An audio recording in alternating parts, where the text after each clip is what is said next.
like where the South African actually gave us negative publicity. Then somebody will appear there and say, "Omuni ye bahana idiadi kiti kiti." Juma, wake up no kwa no nya me panyin no. Na watitin sembebre and into this time around Ghana you need to hwa ye nyema emfa yenko asan mu biem. When we have learned a lot of lessons, some of the things we are trying to avoid, we don't want to repeat them. For example, the oversight committee or the ministry is not going to contract any kidnap to cook for anybody, and then you go there, then like where the South African actually gave us negative publicity, then somebody will appear there and say, "Omuni ye bahana idiadi kiti kiti kiti no mumai," or "Idiani yeko ino musi idiani nasa." We go there and food is finished or small food. No, if we have anything to support for feeding, we'll give it to them. Anyone who says she is a good chef, she's a good food, or he's a good cook, when you know where Ghanaians will stay, go there, go to processes, cook your food. If it's good, if it tastes well, the quantity is good, the Ghanaian fans will go and buy your food. So nobody will blame minister that minister went and brought maybe the sister or the auntie or the friend or the party somebody to come and do the cookie and they are not giving us food. So we are avoiding that. We are avoiding many of the areas, player benefits and the rest. We want to do it and go it more earlier. Na honorable offense wa obekaya afi mu ano mu amoko kuma se baba ya sports stadium no obehun se Gladys Boatin Gaza ono no lewi akra no na odobroni nso amasa akra no we bia video no chese yes one ye sofo enkra ne din kadankada se ko manim na no na Kofi Idi Adams honorable e di to dwa se ono ne botom tefa akra no a abusua what the best sponsor and crown wa kopim say onbewie university san say nipa bi wo mu a Ghana bi nya so mfa so. The second cycle, they are so dear to us as a ministry, and when they got opportunity for two of them got opportunity for a short training in Kenya and they came here, personally from my own pocket I supported each one of them because I wanted to encourage them, and I told them direct their education from where they are now to whatever level they want to go is on me, just a way of motivating them. And when I met Gaza recently at the competition, I repeated same to her ears that she should not worry, that is on me. We enenia a free honorable Kofi Idi Adams, sports and recreation minister. Na se yepa ene anopei mi twam aba Morocco na CAF under 17 AFCON Ghana yeguso kakayenia ni nyina ne se group D ene ye watweniem 7 p.m. nothing but a win.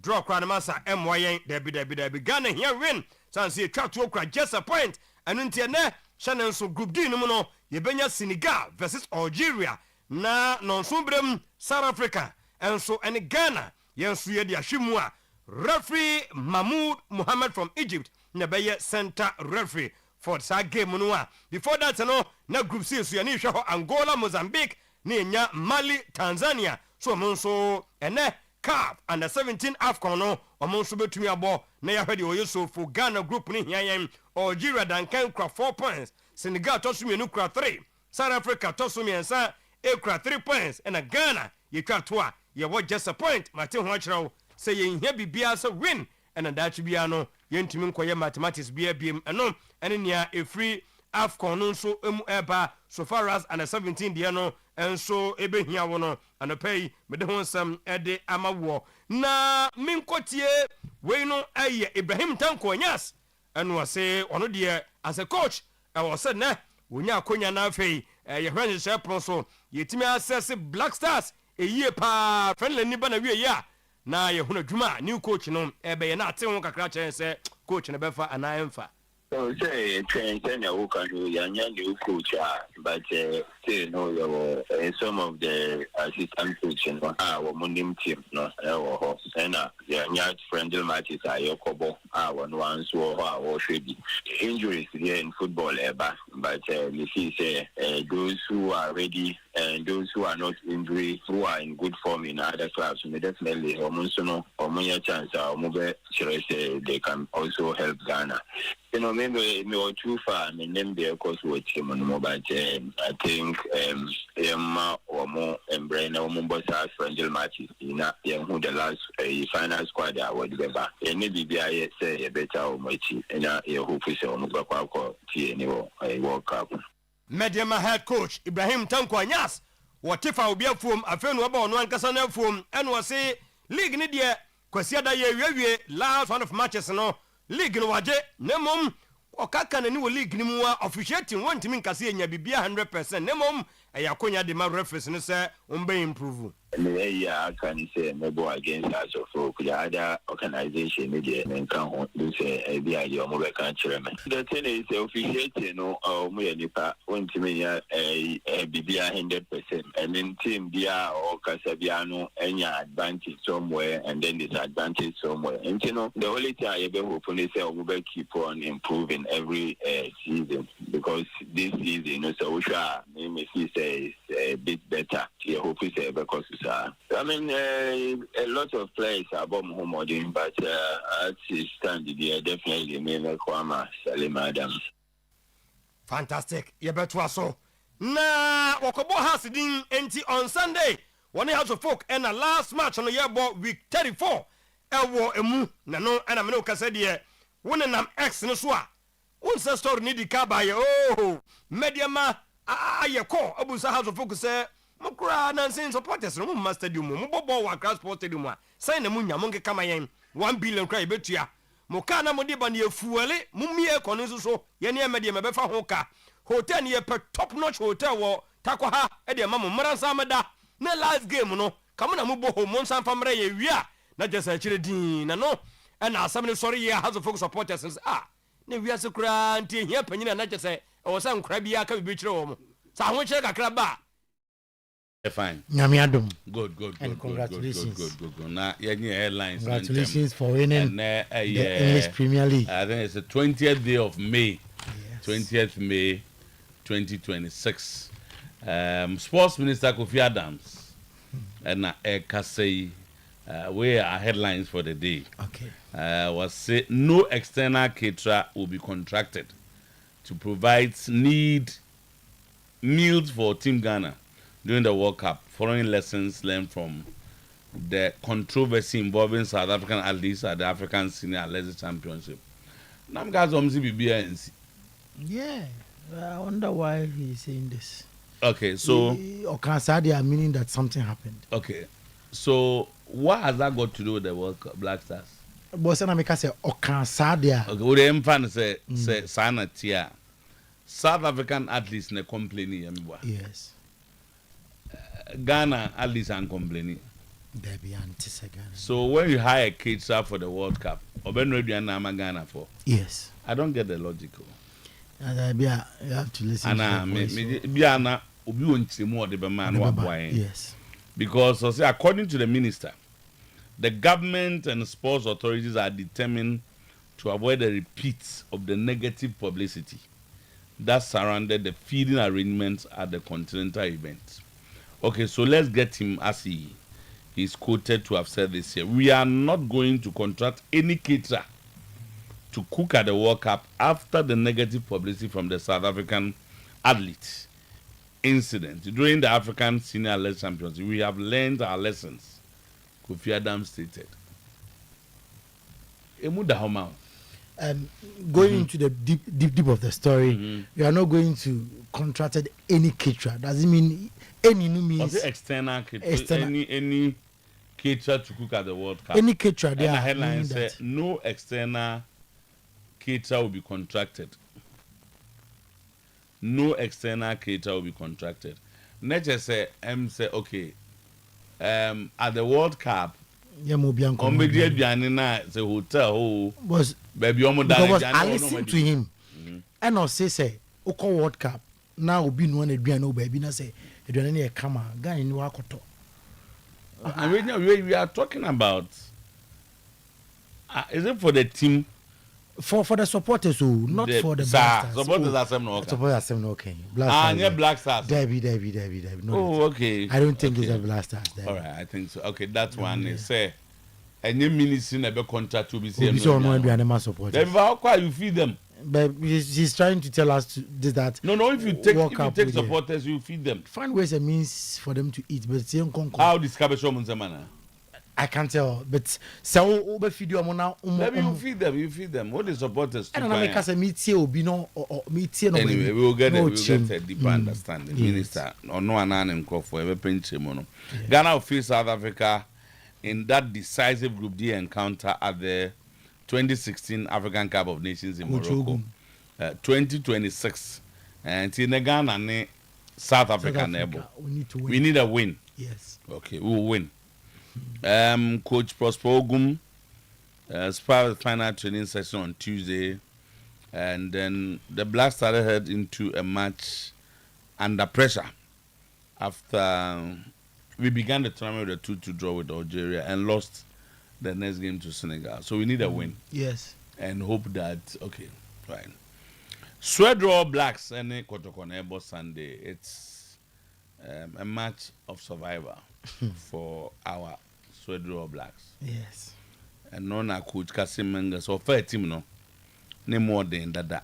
Okay, All Blacks nana Harry Moses supporters no. Yes. I see Bruni be and Combe wrong one year. So when you do that and put pressure on the teams. Oh, they say on baby, team ya bejina.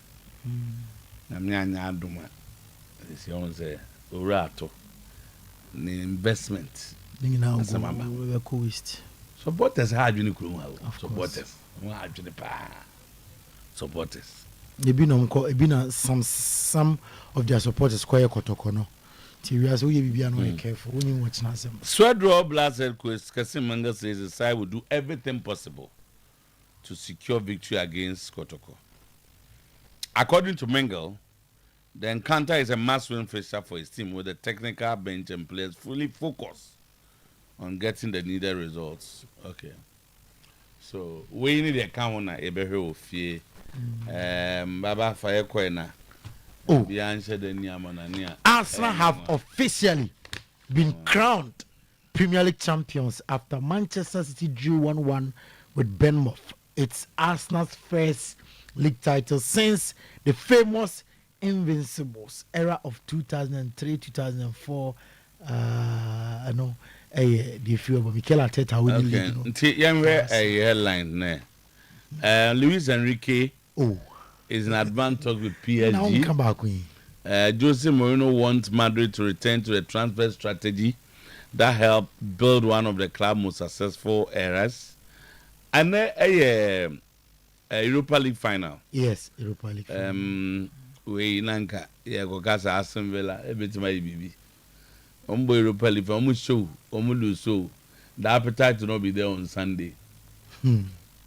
Against City. Yes. So much shows yes. Osa ni je no beke o league ma qualify Champions League we. Ulu susu awra ho. Ti we kwesi ada kanu ane fala. Anya Kepa Adaroma.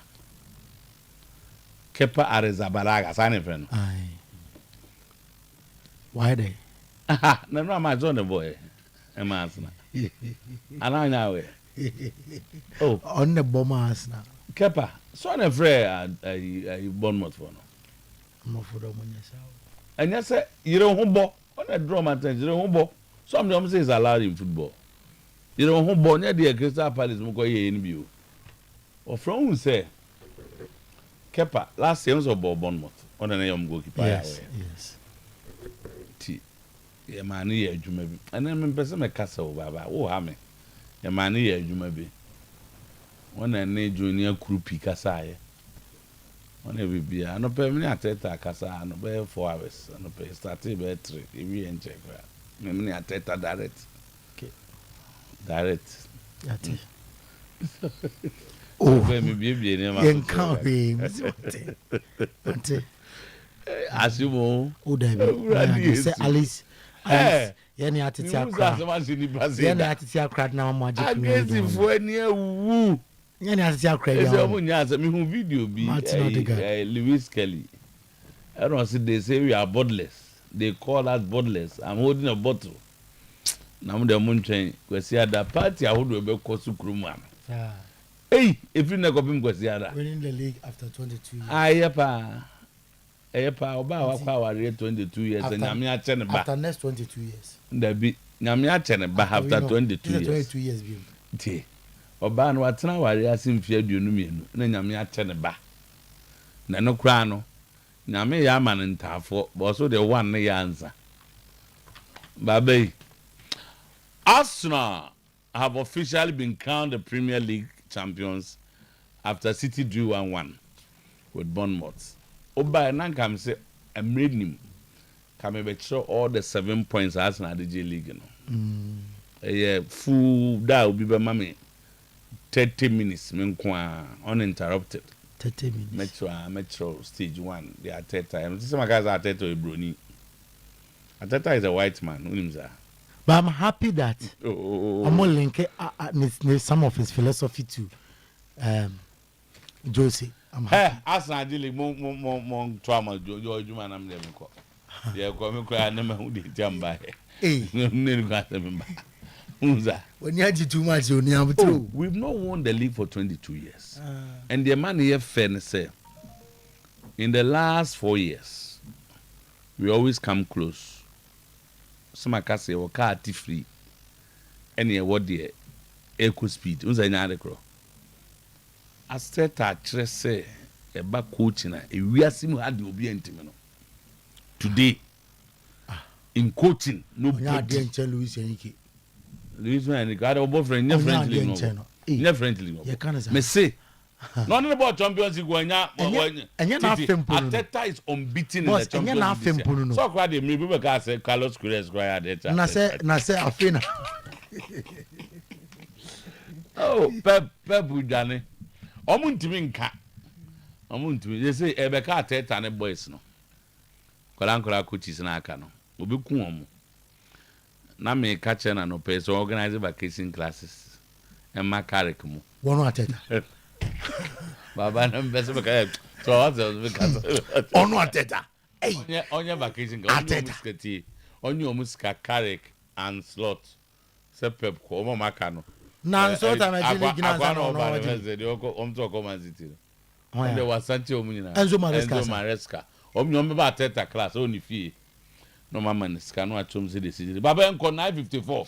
Aha, congrats boys no 0 party kase be koso kwasi ada. Me invited. Party kase papa. Me invited. Papa e be trans da e bo Crystal Palace no. Yeah, mount a giant screen any Arsenal for baby a bet na so en kan tremo. Yeah, bet. I don't pay. Say Anna club G League na. My boss in club where any second to aso bien so. My boss in Kramo koye ya league no. We were this second to aso 3. Yati. Second. Yati. And Ateta the any scientific. Yati. Nya club mo de na gidigidi no scientific football o ya. Edu baby no one dey am reach no. All time o dey corner share. All time o timi she go from midfield. Time o share from animu. The all you do baby o share go from the wing. O na team o bo liga. What bo liga goes edition in as he says was the same as KKB. I don't pay. Yamo special good morning. Na yamo kwaba be mena sanson. I don't pay. I drew. Factors of my head is on my do pharmacists for no more. Amonya. Bon hana. I drew be a best who yard who you are be to 2 and also on. I drew. Aba. Sir. Bon no against Libiana. I asked myself. Born go against Anna. I drew a nipper de ba many pass born against. I feel and then no more canami in Baba de train born again. Onya de move before Friday my sister. Train to Bossy. I drew bear. To Bossy. Born again away. Hey, born. And now I'm an Arsenalitis relief. You see, wow, yare, unya pain.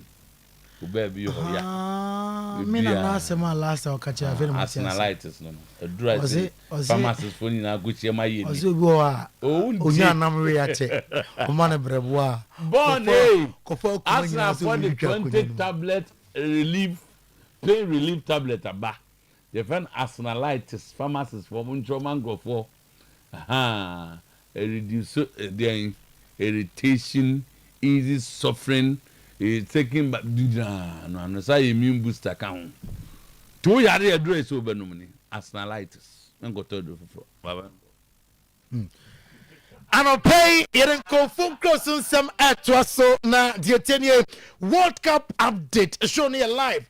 Our Facebook pages no so Oyerepa Radio, Oyerepa TV Ghana, Oyerepa Radio, Oyerepa TV Ghana. Now 2026 FIFA World Cup Stadia Odua ebe hosti baby a wom Atlanta and afe Atlanta Stadium honina here a show and now pay into 22 days to go World Cup update and yete air shas here amount and now pay obe enjoy cities and Stadia Odua ebe hosti the World Cup our United States of America Mexico when we say Atlanta I get it ready for the world's biggest soccer party na young fan to him say there na Papa, the city, the forest, who hosts 8 matches in Tianokai, Asset Non-Sum. Now, on some a brief history of the World Cup, FIFA World Cup, 1930, I can't tell Dada, Uruguay, 1930, first World Cup.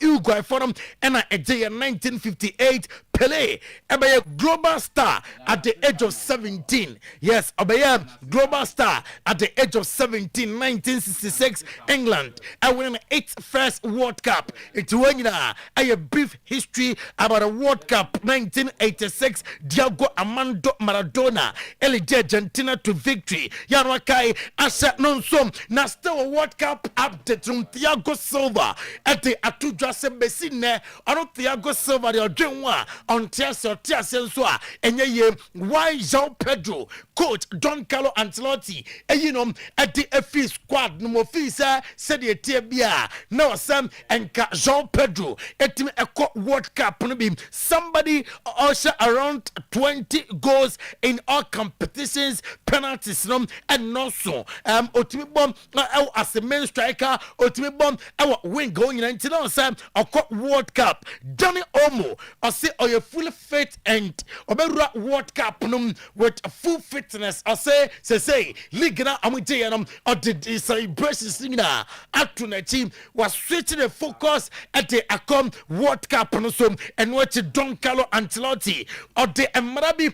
At war, I'm a Brazil players ahead of the World Cup. Na the Don Carlo Ancelotti says World Cup na yekonom oyere afe woma nyina omuntimi mama show time bia omo epe me wo mre bi wo ha mejai amwa busuan form aba onchen na mbom anya se bia wo te wa no asore se meyere wa ha me ko ho meyere ba me ho our camp sane mo ne de NC our 2026 FIFA World Cup remember Brazil camp woman our home now Infantino at different World Cup use of Sika am general revenue awdom and after I say or call it for a peaceful tournament yentiem Gianni Infantino on Sam yebenya successful tournament USA, Mexico, Canada. Well, thank you very much, dear President of the General Assembly, dear ambassadors. And the World Cup that is starting in 3 weeks from now on the 11th of June in Mexico City will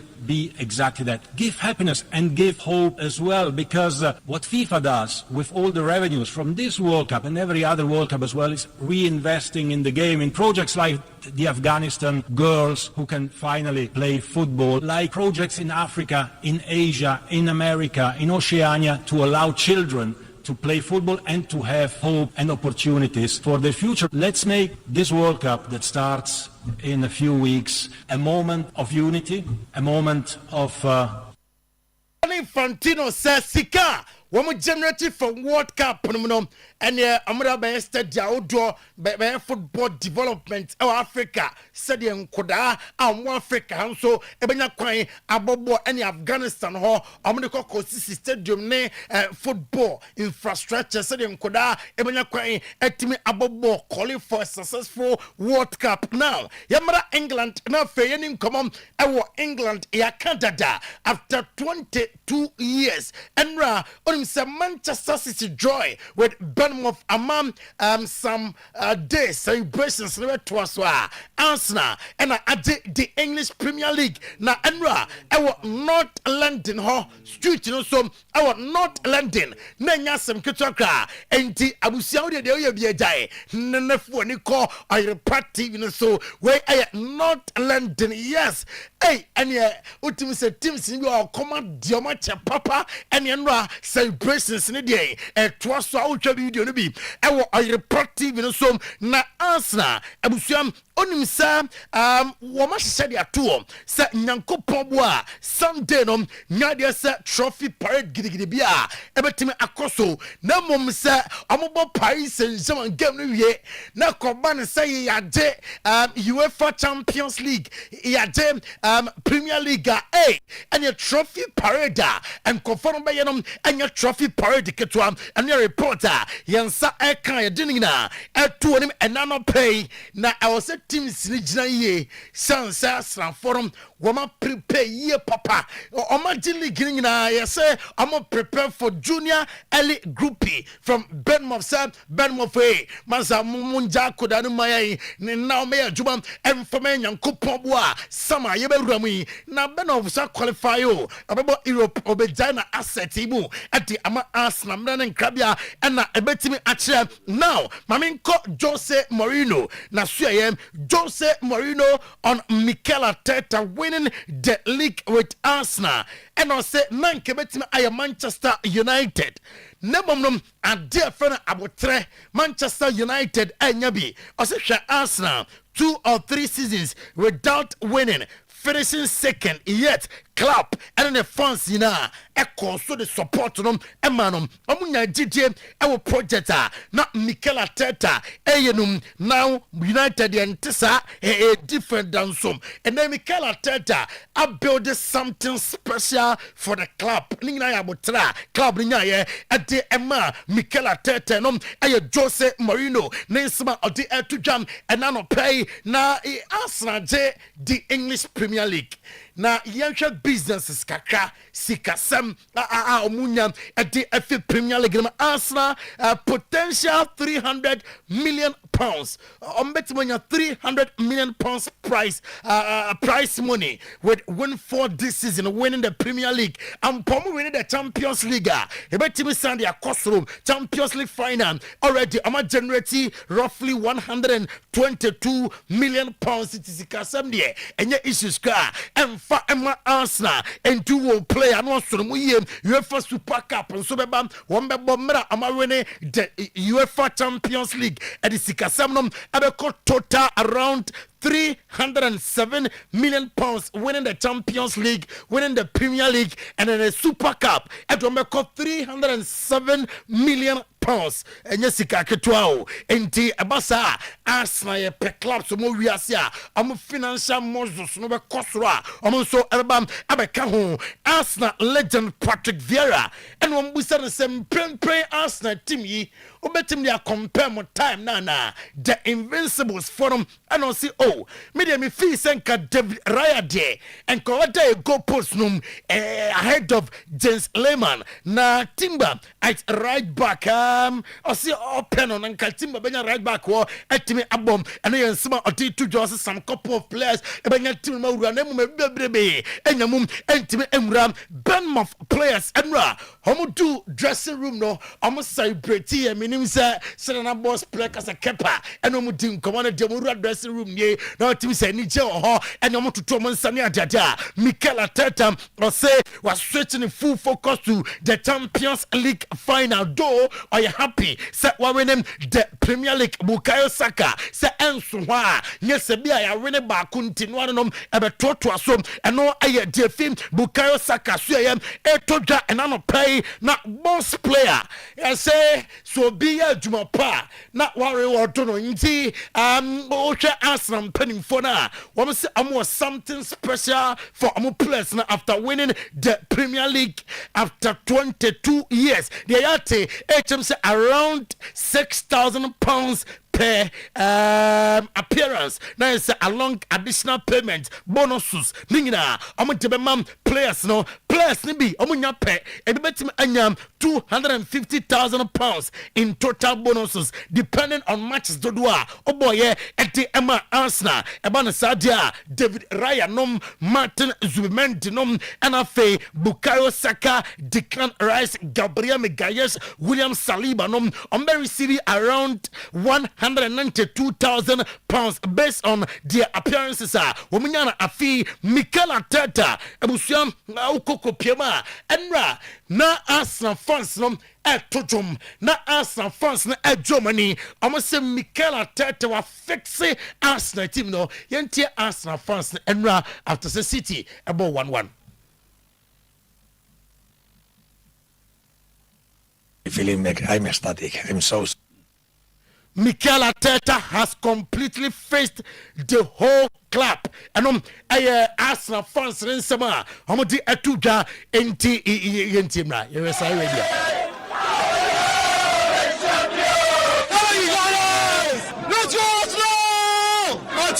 We've trusted you for so long, and this is what you've been us. We've got Super.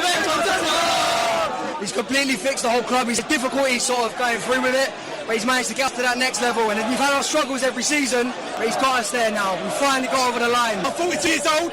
My children are 7 years old. My best friend's 42. He's never seen Tottenham win the league. My 7-year-old son has seen Arsenal win the league again.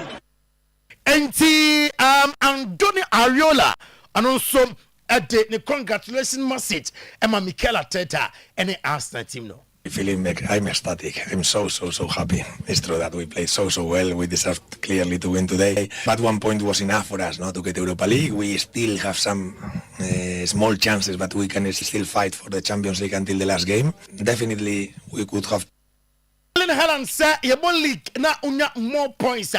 Wo ana uji league no." And see, congratulations to Martin Odegaard.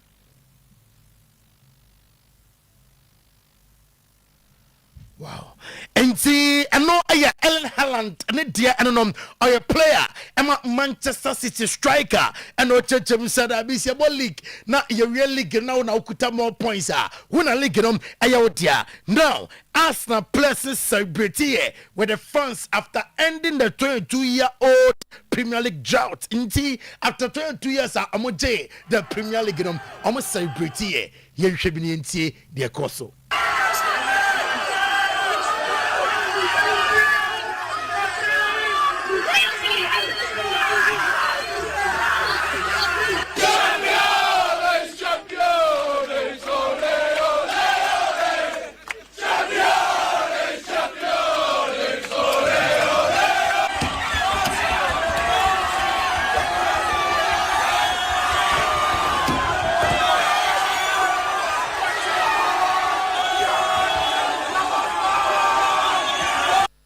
Arsenal celebrations are Tapi Alonso and I say our message Emma the Chelsea players a hard work and today and I do me I do baby I'm percent I'm do into a chance here and the players AD and come on and not Chelsea on him say I'm Tottenham Express and Shoma Eka Mienua Tottenham Express team Bako McFarlane Ebom Nemrantera Abaso na Uko Spain Antonio Diaz Oye openi ba kwa de mete HM se Jose Mourinho team come ten say the technical team nom altena be ka ho yesi openi nom physical conditioning coach known as the doctor or a professor because of vast knowledge about Jumana Warrior and a reporter Eka Yensa Anopay Florentino Perez yesi openi motivated some because players are abusuan club ni hianom on Jose Mourinho come on and they were saying yes to Jose Mourinho and Mourinho and in the 18 come on catch and say okay Mede and Di Maria Elba okay Luka Modric okay sa players sa squad na ya build there about the Champions League miensa etuaso no ya pesa ya build bi e wo team we mum na abusuam Manchester United aka ache Barcelona say 30 million euros there e ketua bi nya de se amaji saskarom na fe omama boy na permanent player e de ama club dom na Hans Flex opesa Marcus Rashford and is John Cancelo nyina etime etna Gavi sir are you happy sir I'm celebrating winning the La Liga adiaka and sir I'm winning Champions League next season abusuam and then Freiburg and Aston Villa ebebom and no UEFA Europa League final ewo Besiktas Park Istanbul and Unai Emery at the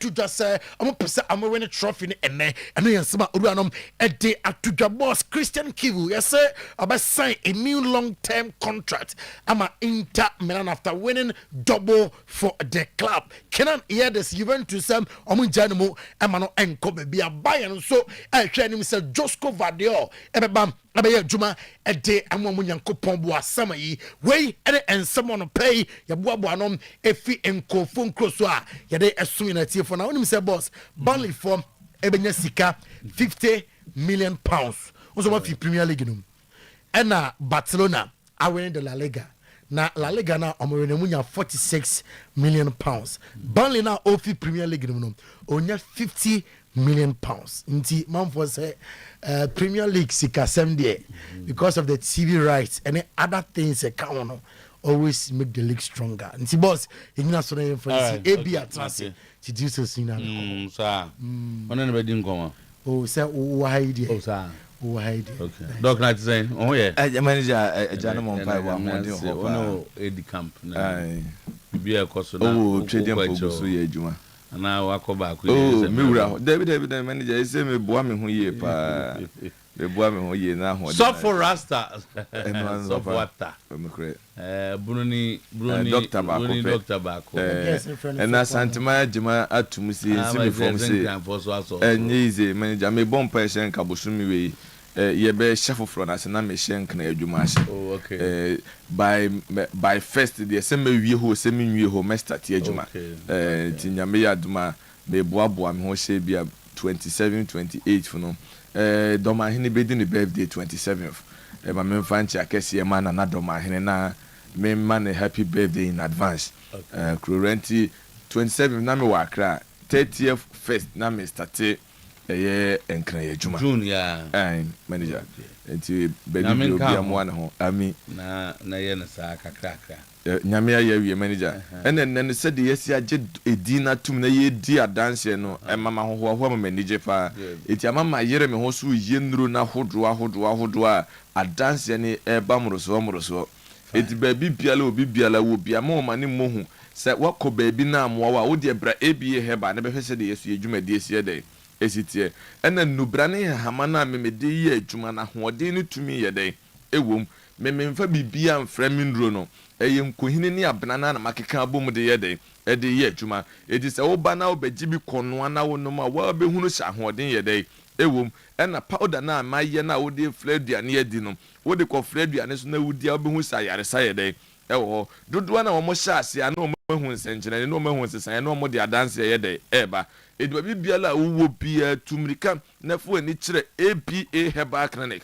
osofo ata osofo abrante osofo 3 days osofo rasta bunu ni Dr. Kunne ne wiase nyina gina tum no enimi nyankita hodie na twani aponyankopɔ onfams na yaresa ne fa hodie nya den enya wodia na hyane so se doma hinkuro ɛhɔ na so ekese no ɛwɔ ye wo benada dwom apia kubi coaster no ekire hɔ pɛ ene ye wo benada dwom apia kubi coaster no ekire hɔ pɛ ene ye wo saa enso na obekuma senso a me wo kwada so edwinase market na chi hwa na me yede me wo na mo amwo afone ne mpatemu no enewuku doctors ne wo Genesis FM premises wa se wuduru Genesis se wodi ewuradan nim kwa ekire ho na ewuradan nim doctors ne wo ha omo ye adwuma nyame ya aduma efiada eni fiada bia ABA heba ye trase wo baapie ni adehye FM premises won ti se hwifo ni nyina nyame ya aduma efiada we mu nhia me wo adehye FM premises hɔ a nemum kumase na dɔma hinkuru meyɛ adwuma firi dwada kɔpem memenda kwasi adankwa na menya adwuma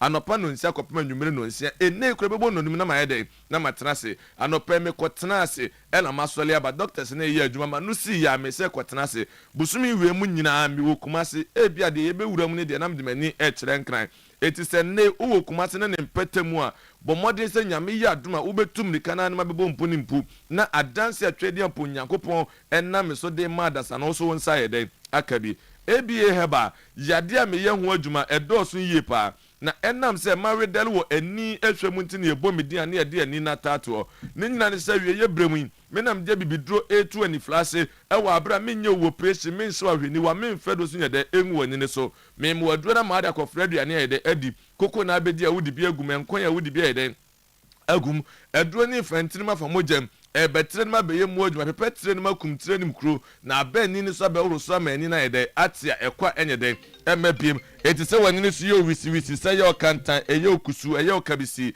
ɛyɛ ɔsɛdeɛ ntentan wɔ soɔ no anɔpa awie nwumere wani ne so yɛ ofita sɛdeɛ ɛbɔ asie na tumirika na ne APA Herbal Clinic enya nkitahodie na twɛdi apo nyankopɔ ɔmfam so na yaresa ne fa ahodie nyɛ dɛ ɛnyɛ wo dia ɛkɔ ɛnkɔnsa nyɛ dɛ ɛma eti sɛ wani ne so yɛ wisi ɛyɛ ɔkantan tumirika na bra ebia uhwɛ me utie me wani ni yakwakoye no operation ene yade na sa babiem sese dodo na na ekompre enu nti na meba operation fo ne so me maso e me si menye operation na me meye no eye spiritual ye sunsun mu de ebe saw yade ama ho ayede atɔ na ebia heba mimi nuro na nam sɛ ye mogya mu adwuma nti no wokɔ akodi ama abeyi operation na yede efiri hɔ dodo na akɔye wo mani operation na yade na sa yede ababiem edie ntia da bia me kasa yade no eye ni yade so nye ni yade eye tirim yade panimfo se ani bo a ekotirim enche ubon se tie ni ye pa ekotirim enti wani ni bonkum ka enche na ni fa so yede aka na yade ni wotire nim se wanya adu be ye tire nim adwuma na wo se wo koyi ani na kosiesie na sad abetu tire nim a da bia me kasa te se wayi praku efete chema bedwa no na sad na koto atechena no fina no be sa yede adore eti yade ni wotire nim wo se wanya adu be ye tire nim yede adwuma ɛno na ABA heba makika nubra ne hama enkohini ni abena bom aye na dusam se beje ko fredo anede edi koko na abedi a wudi bi agum enkonya wudi bi ayede agum aduro ne be fentima fa mojam ebebe tire ne ma beye mu adwuma ebebe tire ne ma kum tire ne mkro na abeni nso abeworo so ama ani na ayede ate eti wani ni akwakoe na operation yade na ba osutu mirika na bra wodi ane ya cataract ete da bia meka me se ete ne yo mu ahodo mienu ye wodi epie aninim ne wodi epie anine so wako hospital doctor say eye ete na apie waninim ewo akiri wo ye ho hwanye de enye tumirika na bra ABA heba sa obama so na me hwehwe mu ma me hunu se eye ete na apie waninim a mem wadura ma da ko fradu ane dia eba be yi ete no apie anine so na ne afiri so ama ani na ye de ate sa so na ete no esi wanine so na wani batuntum ye hunu amama efita na age wani na ye de afa oso tumirika na ye de ebra awurade nyankopɔ bɛfa me so ama wadura ma da ko fradu ane dia eba ben na ne ete no afiri ani ne so wa bra menye wo operation wodi ane ye glaucoma na ebia wutie me glaucoma no wabamabu aye o se wani da aso asa aye o se wo ye ho hwenye de enyeye ABA Herbal Clinic osofo ata osofo abrante osofo rasta maba ede amount se wo glaucoma na awurade be fam so ama yaresa ne fa hodie aye wodia doctors ne ma yenya nkyeremu se eye entini na de yetinim na sa entini no ena ma yeni ne ya adwene nya nkita hodie sa entini ne pressure eba so a ena kofa sa ya de glaucoma ne de edeba na enam se entini da trenim se wanya adure be ye trenim adwuma bibie no abeya na mana ye eno ntina kwasi bronesi ano nya de eni aduro we ntina ABA heba ma so me mfa aduro ngu wani so me ma se president ma ye operation no da bia meka me se yade ne ye trenim yade ɛno na ma me de kanea shade yɛ mfato ho de kyerɛw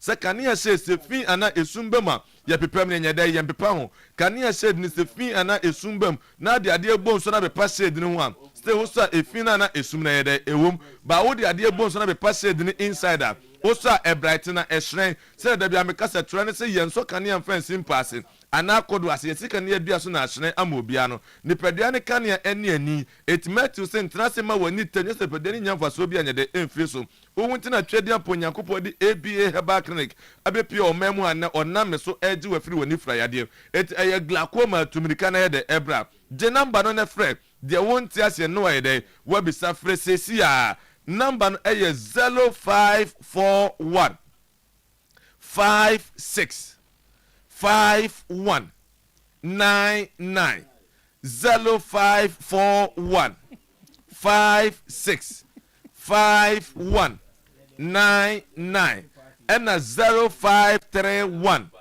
78 06 51 0531 78 06 51 Vodan aya 0502 81 21 61 0502 81 21 61 Fresesia wa bra na na fiade kakra ye den eto aso am ya sorry.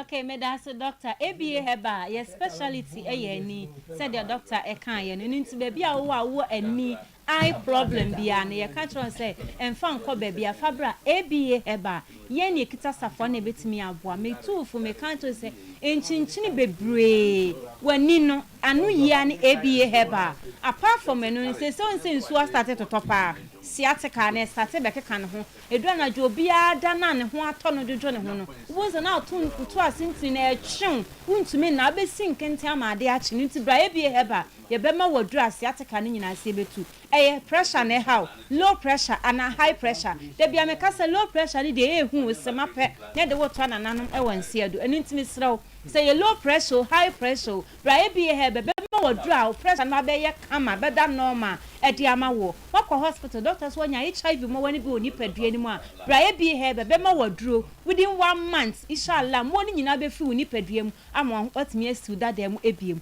enu nti say diabetes nso na etete wa bra ABA heba ye be ma wodru a ebesi ano kra de ama wa wusu betimi akọ adwuma so akọ bra entene fie ma yare nka wonto ho ma me papa bi nua wutie me na da bia me ka say ada yare do ba to dem no de obesu omudu aba hospital kra na no be ye din de ama eno na abeka sa adofo nsan enti ene ye nyame ya adoma hode ne kakra ho no ye kosi ne sim na bra kuma se kwada so market metu wa na beje wa yaresa ansa na aye mihu yanka na satam na nka echi di ama oba obehu omo da dropping mu ya pakade omo oba obehu nkofo bebre wo ho no musa nsu nyankopon cha de ebedi na wotwe na otwumi no ba beje aduro no omo ana enante a omo oba enu nti ye nim de ye bra ABA heba e wo kuma se kwada so na beje wa yaresa efi ye ho no mo. Thank you. Yes, sorry so no de ebi mu de aso mu tse manager. Sorry ana wo. Me sorry so no. Me sorry no. Manager don't hear me. The book me sorry so. Me sorry no. Me sorry no. Mu amodi asem tirim se mu de ne yesunsun mu yade no. Momla ABA Herbal Clinic. Say yesunsun mu say ye honam mu awurade be fam so ma ho ato. Wo de wo da se ho aye de. Ato ne bla kwada so edwuna se. Na awurade fam so no onye de. Our friend numbers no TV no so Sir.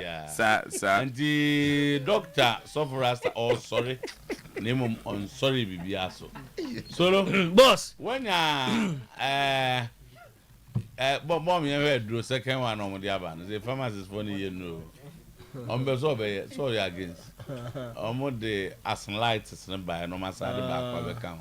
yeah Bonu pompo beba. but yeah Manchester for the dodo na there be born we there be boy they will design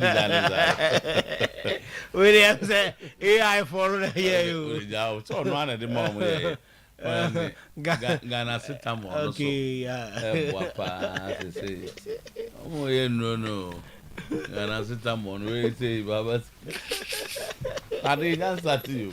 Hey, Kroma be mu na say the pressure lesson ti ba mo tata e bibra e mo mpa e pama mu 7 years Chelsea for no We see we are 22 years be.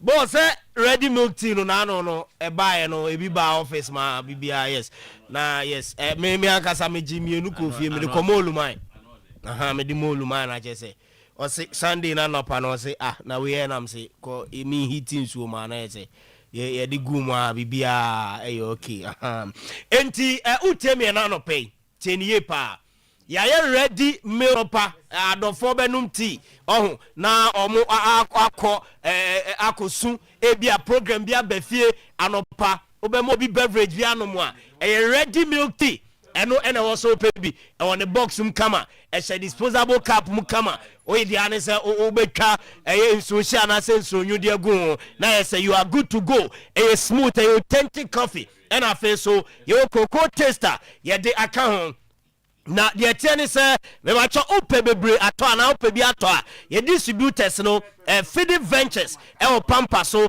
0244867747 nanaya enterprise ɛwɔ kgtia market donkadi stores ɛwɔ asafo umb wokɔ nkran a the lord has made it enterprise ɛwɔ dɔme afei atakwala enterprise ɛwɔ nima market bet abi enterprise ɛwɔ kanshi market ɛna afei mola enterprise ɛwɔ cmb market ɛwɔ nkran atoa pete baabi a sɛ ɛyɛ ready milk tea ɛno ɛna also pɛ bi ɛde kofie sɔre anɔpa wayɛ ɔbɛf kama na ɔde akɔ adwuma koraa tumi yi ɛde hyɛ baage mu ɛde kɔ wokɔ a na ɛsɛ ɔde nsuo akɔgu so na afei wapɛ deɛ ɔde bɛka ho bia na watwa ne kɛkɛ na biribia ayɛ kama ɛde ama wo Pepsodent charcoal ne herbal toothpaste no ɛyɛ apɔse a ɛboa ɛsen ne papaapa ɛma sen ne yɛ fɛ ɛma yɛ num nka no ɛyɛ hwam na afei so awie a ama yɛ gums ɛnya ahoɔden Ghana Dental Association ɛse ɛsɛ sɛ fluoride natural charcoal lemon mint ɛne zinc Pepsodent charcoal mu nti no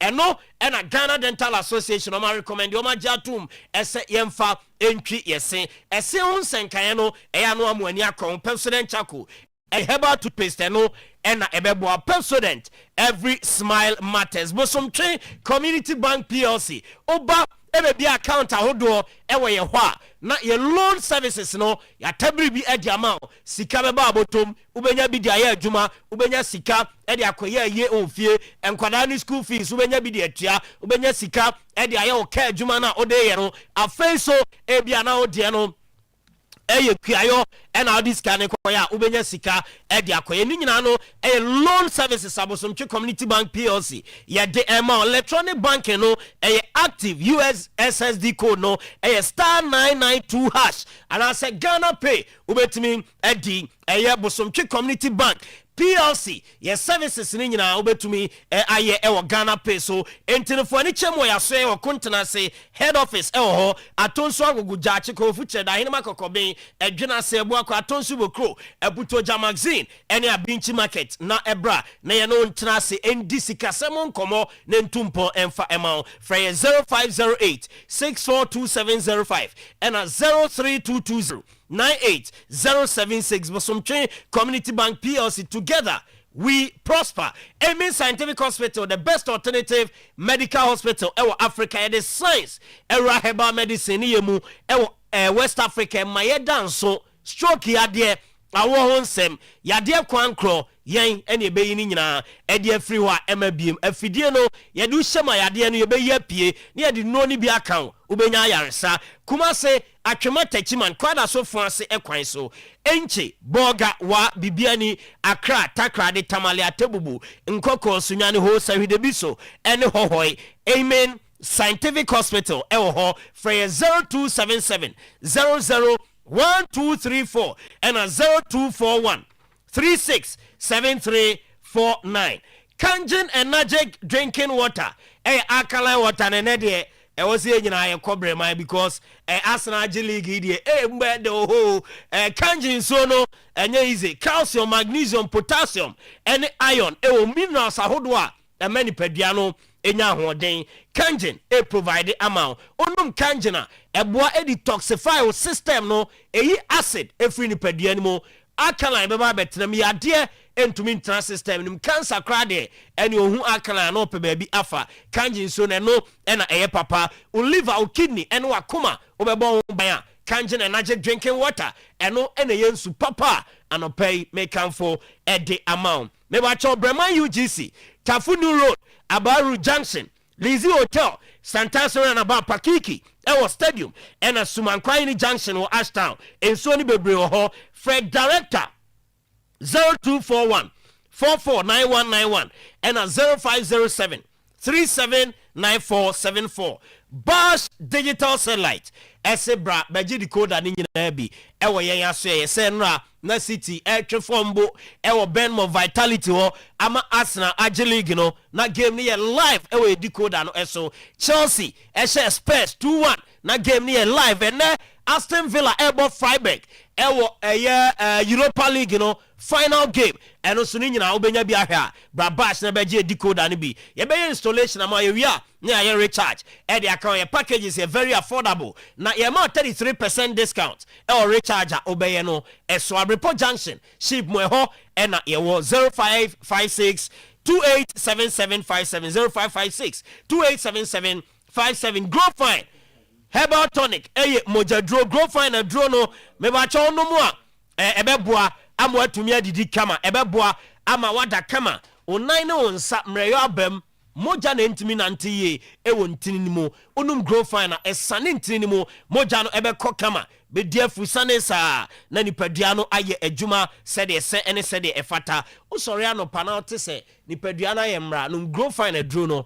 eno ene be ma ahoden ma pa obetumi edi ujuma afi ema no ntimi yi monhwe no na matio oba ubunsa enise otia ubunsa enise moja ne two bro so ubunsa wo say sisi so e the mouth per o menstrual cycle number of days e wo so menses ne ba no ni nyina e wo say ye kama grow fine e na ACC ni nyina e de amount makase grow fine adro no vitamins ahodo a e mani padua ni nya ahoden e wom misty about Colinac about smart about Fred Mens Apidang pure leaf chemical shop any herbal shop bia ewo on my Ghana mu ubenya grow fine drone bi na wato digital bar clinic Kumase Amekom runabout ye be Bank of Africa eho ena a drone p ewo free 0244 596532 0244 596532 na waji grow fine drone bi grow fine makes you grow fine ya TAB bar clinic nka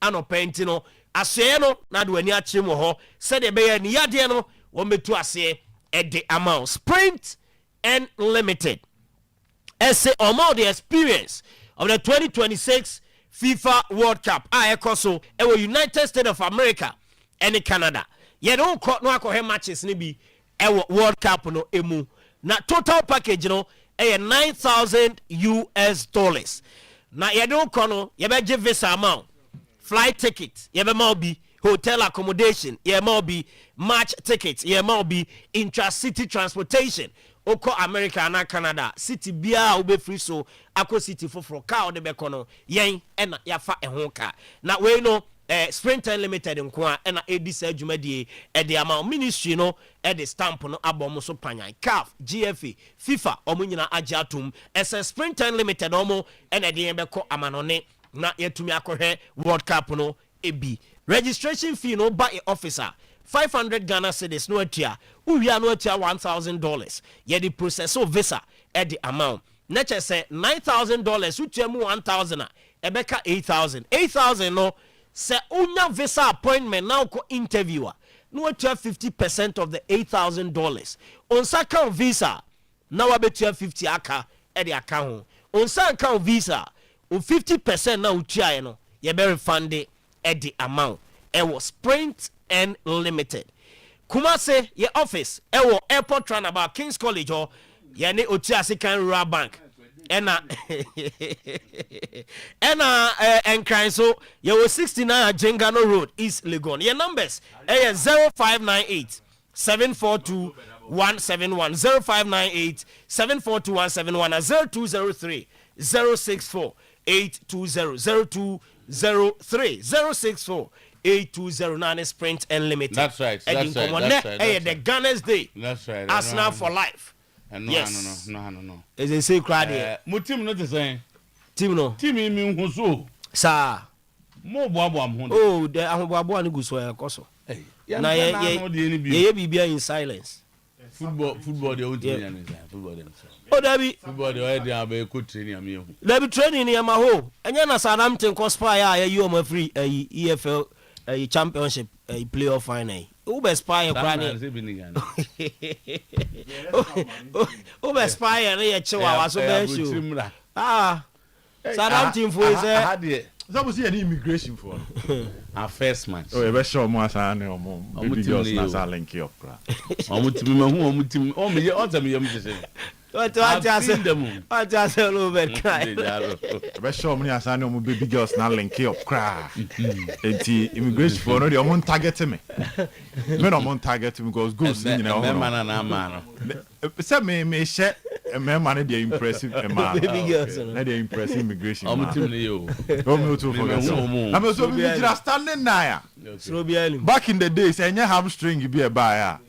Oto say Monday ba be dia dance here. Okay. Mate, especially say body decide say e fa wiem in the air. they also know be over cross am. Oh no me hand cross. On say me height no. You hand into share. Me hand cross. Me height na was so chain. Immigration for ni bebre. All right. Nti omo ba yes ro mo an say omo fa omo ladies ne nka ho bra. Omo the ladies ne ka ho ba me so to we be discipline omo pa. Nti Saturday o was park me to bo say wa. Most of the ladies ne be ka ho. Oh, obi baba. Okay. Iba be cheer up ni ade Alright. It's going to be interesting. Na me aduma Saturday so. Oh, okay. They shouldn't miss it for anything. Say almost so our location then oh, okay. Tonight. Our 990 pub. I'm also on friend whiskey party. Minimum the on patch there, but yeah, go so bad now. Okay. We free. I'm saying a whiskey party. Whiskey party. There's any Trebimium no Capo ni asna for mu nyina wo me so say na adu mo almost say enne e wo 990 unu 990 debut 990 wo Stadium Hotel Street no so yemban say at the all right of ene bia minim ho ba de bia minim say din e da so 990 no ayi on say oba more ho na there be more that's why say there be Stadium Hotel ko what is it cry. What do you all right here, man? Guys, it's now Bulldog kind of so. Osania or left. Nice wine shop business. Oh, so how they be? That wine shop in them too. Ya link up or any of them link up. Almost started party no. Oh, okay. Some the pork kakaraba. You told the pork from the prekunam kakaraba. I'm here in the show. Moto Arsenal champions of the Moto na wesu chanda be. Picture here that screen too. And I only motion. I don't time say JC. Mtu there. There's AI na chichira show. We say AI don't want the any more. So the story of the day, Arsenal the Gunners winning the Premier League title. Now a lot of theories, a lot of conversations. And so too Arsenal and disappointed Yemubia from day one we had confidence in them. Say me Premier League top 4 me place Arsenal number 1 and me de Liverpool 2 City 3rd and me ma Chelsea about 4th because I me share modern by Chelsea akwa World Club Cup now. I was thinking say Chelsea at least making the top 4 was definitely going to be on the table. The kind of confidence Enzo Maresca team was going to be high. But unfortunately, that was not what happened. Chelsea, managerial changes and a whole lot of issues. Put Chelsea out of the conversation. I've always had my doubt around Manchester City this season. Consistently, I've had my doubt because I felt Pep Guardiola was constructing another team. So I studied Pep Guardiola. At the time I was joining Manchester City, Manuel Pellegrini team of the core, the semi-final, I could lose to Real Madrid. No.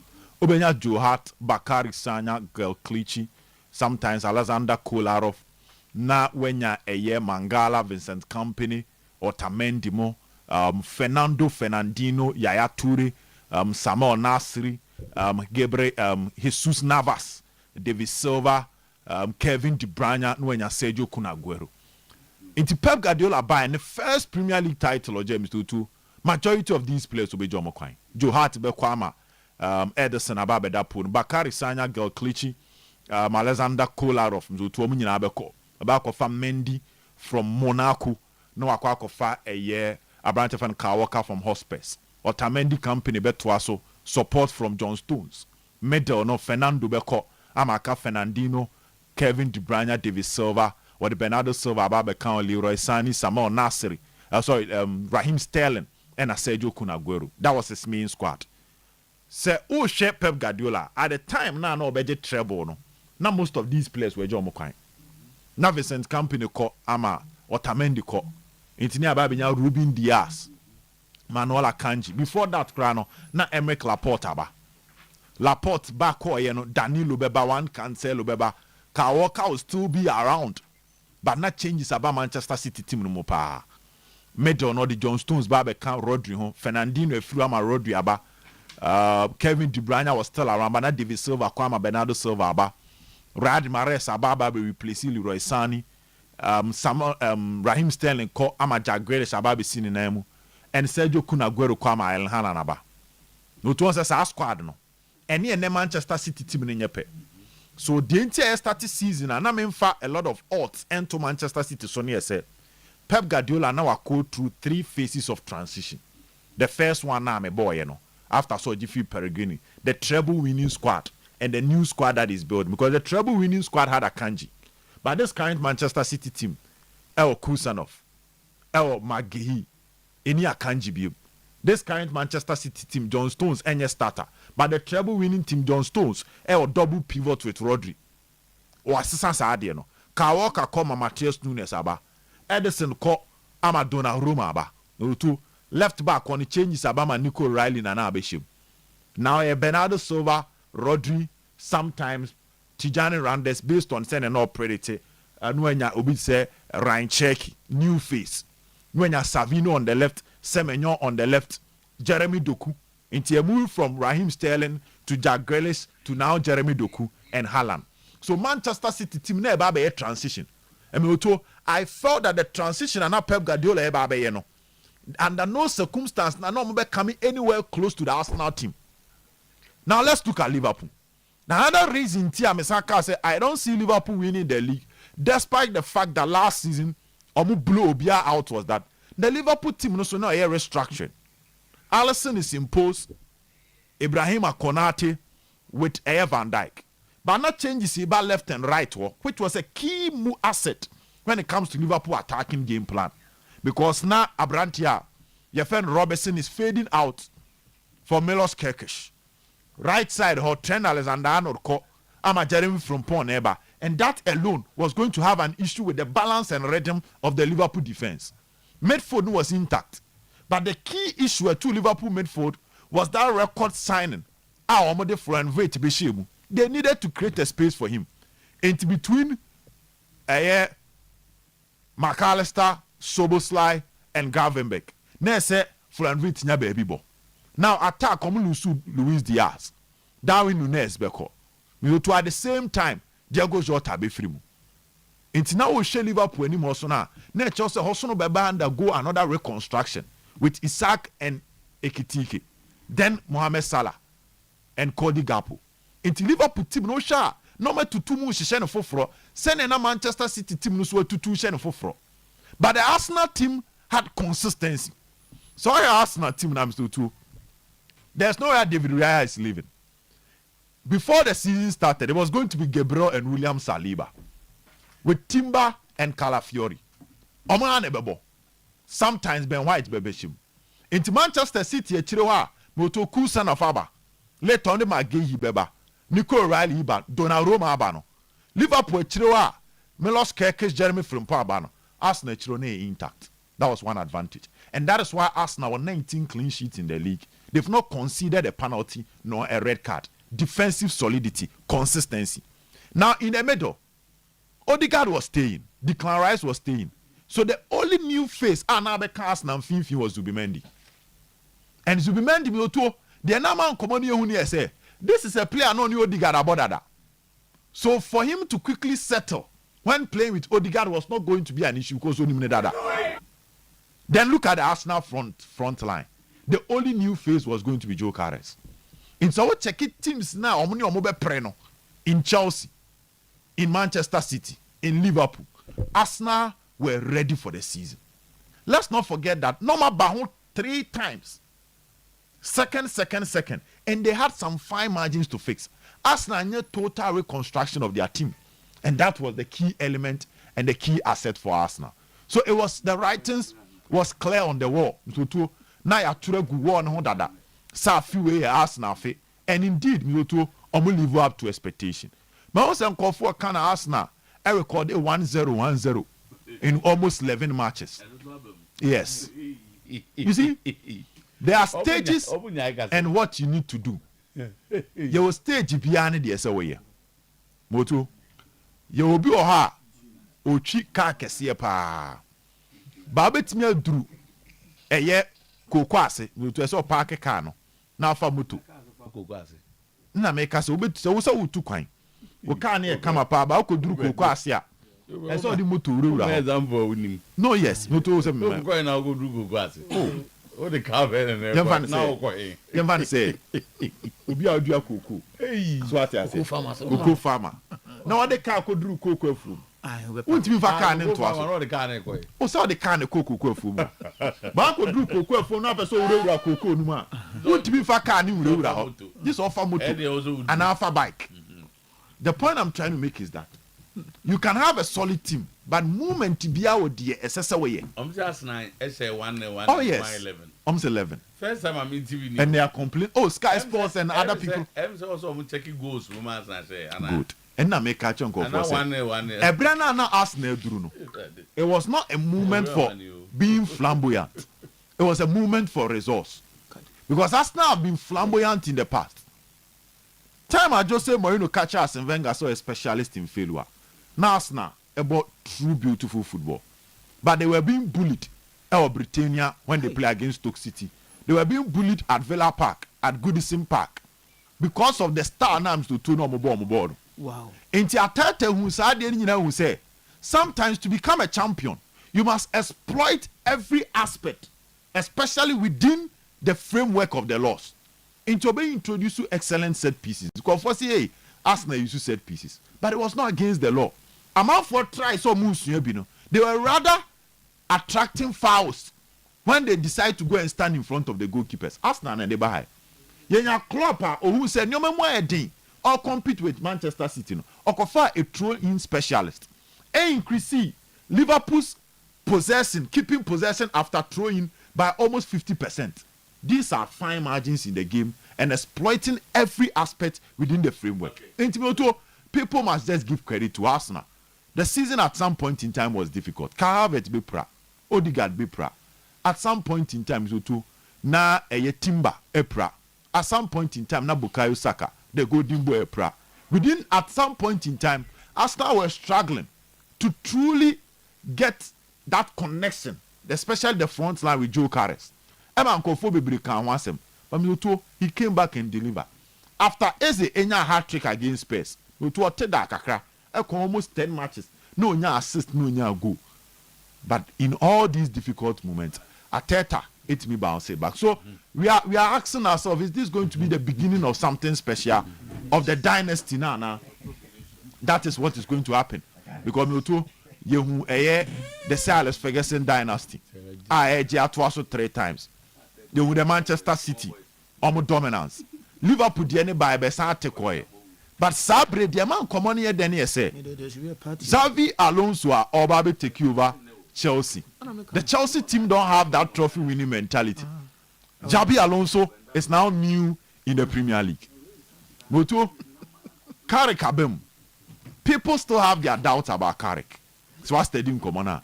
Your mom did say Carrick was more like a flash in a pan. And a Carrick at the end of Babaye. I feel no be called transfer market in the Sumuzo too. I feel that the real tax pre-season, the spirit now they buy and they be fed of Carrick beats me Abujana and clearly Carrick need the experience and character of Arteta. Then there's Maresca over Manchester City. New environment, a big stone, a free hole. Team no order by any name they are told United after Sir Alex Ferguson. But where Munina no Pep throughout on confirming so baby. Oh, episode well, why extensive meetings with the players or confirm so. I don't know how authentic it is, but yeah, video we don't say audio so yare na chi and no to into common in actually say no na ka say ma chi am yes no akasa o say omobusa na say the news circulating is it true? No, so he cannot confirm. he has a meeting with the chairman. Until we discuss everything with the chairman. But people shouldn't forget, so 1 year left. Until every decision be between on the chairman. No? Then after the staff, the playing body, and will be important. But even if Pep is staying, Arsenal have been able to defeat their monster. The biggest monster was Manchester City. It's not easy. Say only City could race. Let me assign more to come from Arsenal, and they deserve everything. Yes. Because time I make Arsenal, there were people who still had their doubts, but clearly, and the enemy of my enemy. By force.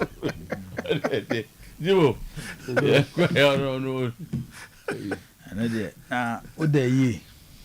What's the mean so now? And say ni them now. Me video be as at 5 a.m. Na Arsenal fans bi omu twam wo Emirates. Na omu ko hu Saliba. Omu ko anoma ko hu Bukayo Saka. Omu ko anoma hie Timber. Oh, me try say come the video neighbor no pay. Still omu na fans ne kura nyini. So at that time omu hu players no. Ewo Emirates. Na points tie bi antim ma ba bia na bi sa. O say nyam mind mo nyom ni. Ba on say so football spirit they do football chi anodin. The kind of spirit they do football chi na me nim bibia e was asiso a enipa ye so attached to it. To say football. Men can wait there, but one way is ukra one bet me football kwa bet. Oh men can. Oh, say etuni dada no. Etuni orgasm. There be orgasm.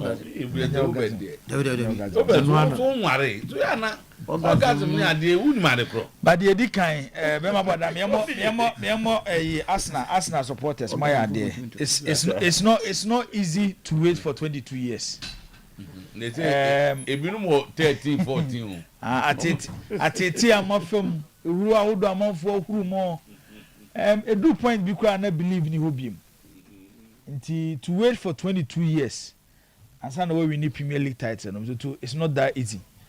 But there be America say the most faithful football fans in the world they Arsenal for. Of course. Na ne kura me tufo say yenuanom ma na musisu no say no o pebe men ni na bobra na hwe na niji football ho a make sure say obebusa ne so ya Arsenal fan onya Arsenal fan a mempene ko be yusu onya Arsenal fan a mempene ko be yusu ba ya Arsenal fan a otimi tina ho twen de be koso bia suban bia beda na di bia no wa botre a o de be ma ho so na meche no a o be twen a kopem da o be sesan na so be ware wa na wa ware ntie sei oyo oba na wusi so na wo pebe ma na natena na be ma na wa hia no se oyo obi na neji football ho a make sure so ya Arsenal supporter. Okay, that is the truth. Because to anya that easy o.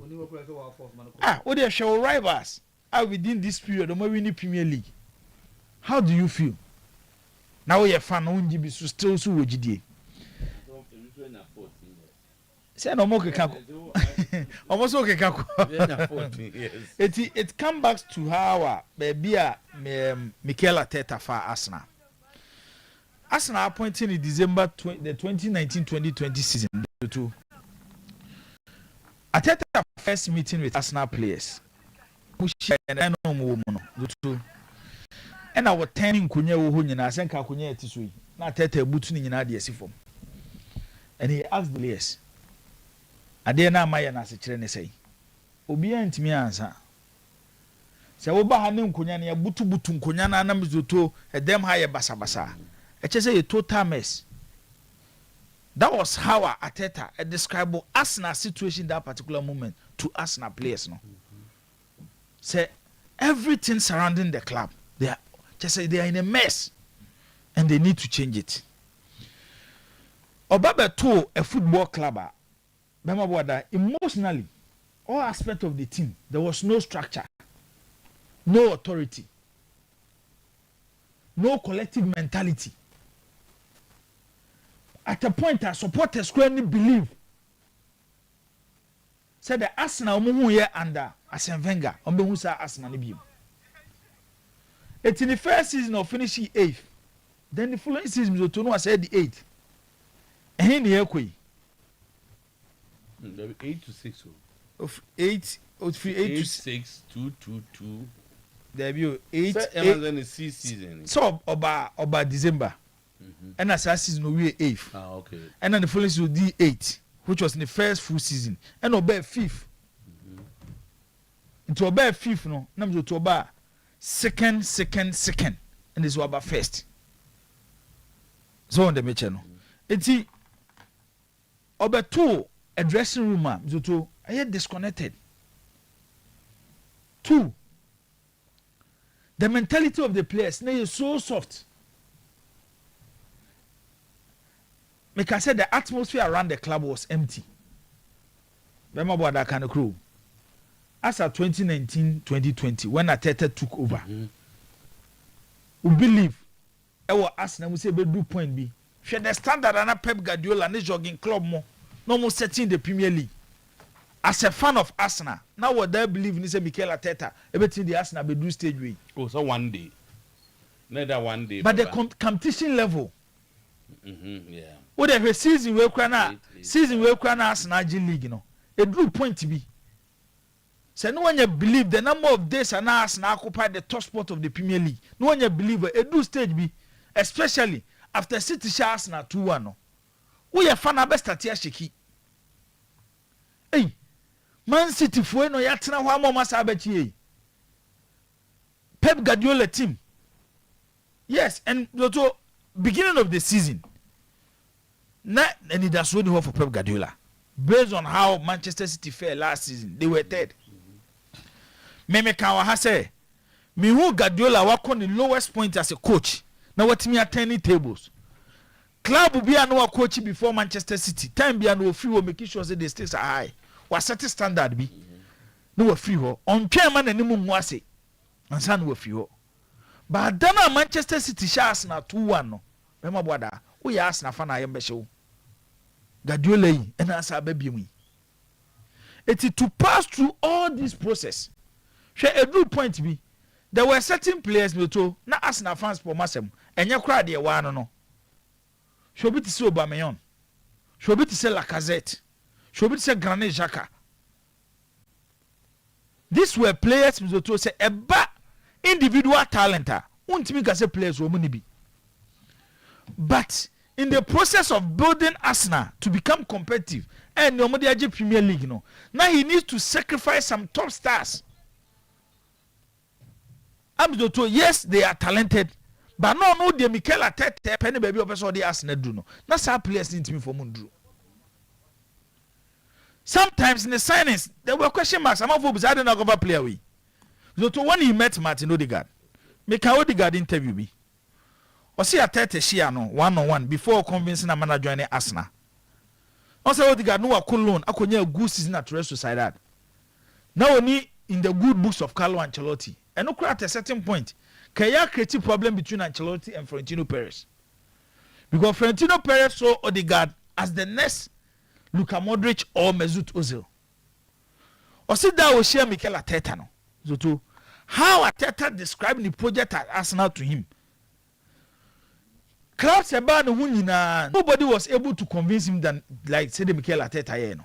Remember another story. My name say we watch that. Calafiori a interview be in Italy. Arteta ko share Calafiori after having a successful European Championship. All kona okura Calafiori ne picture one ne mame ne papa ene onuanom ene na busuafo kakra.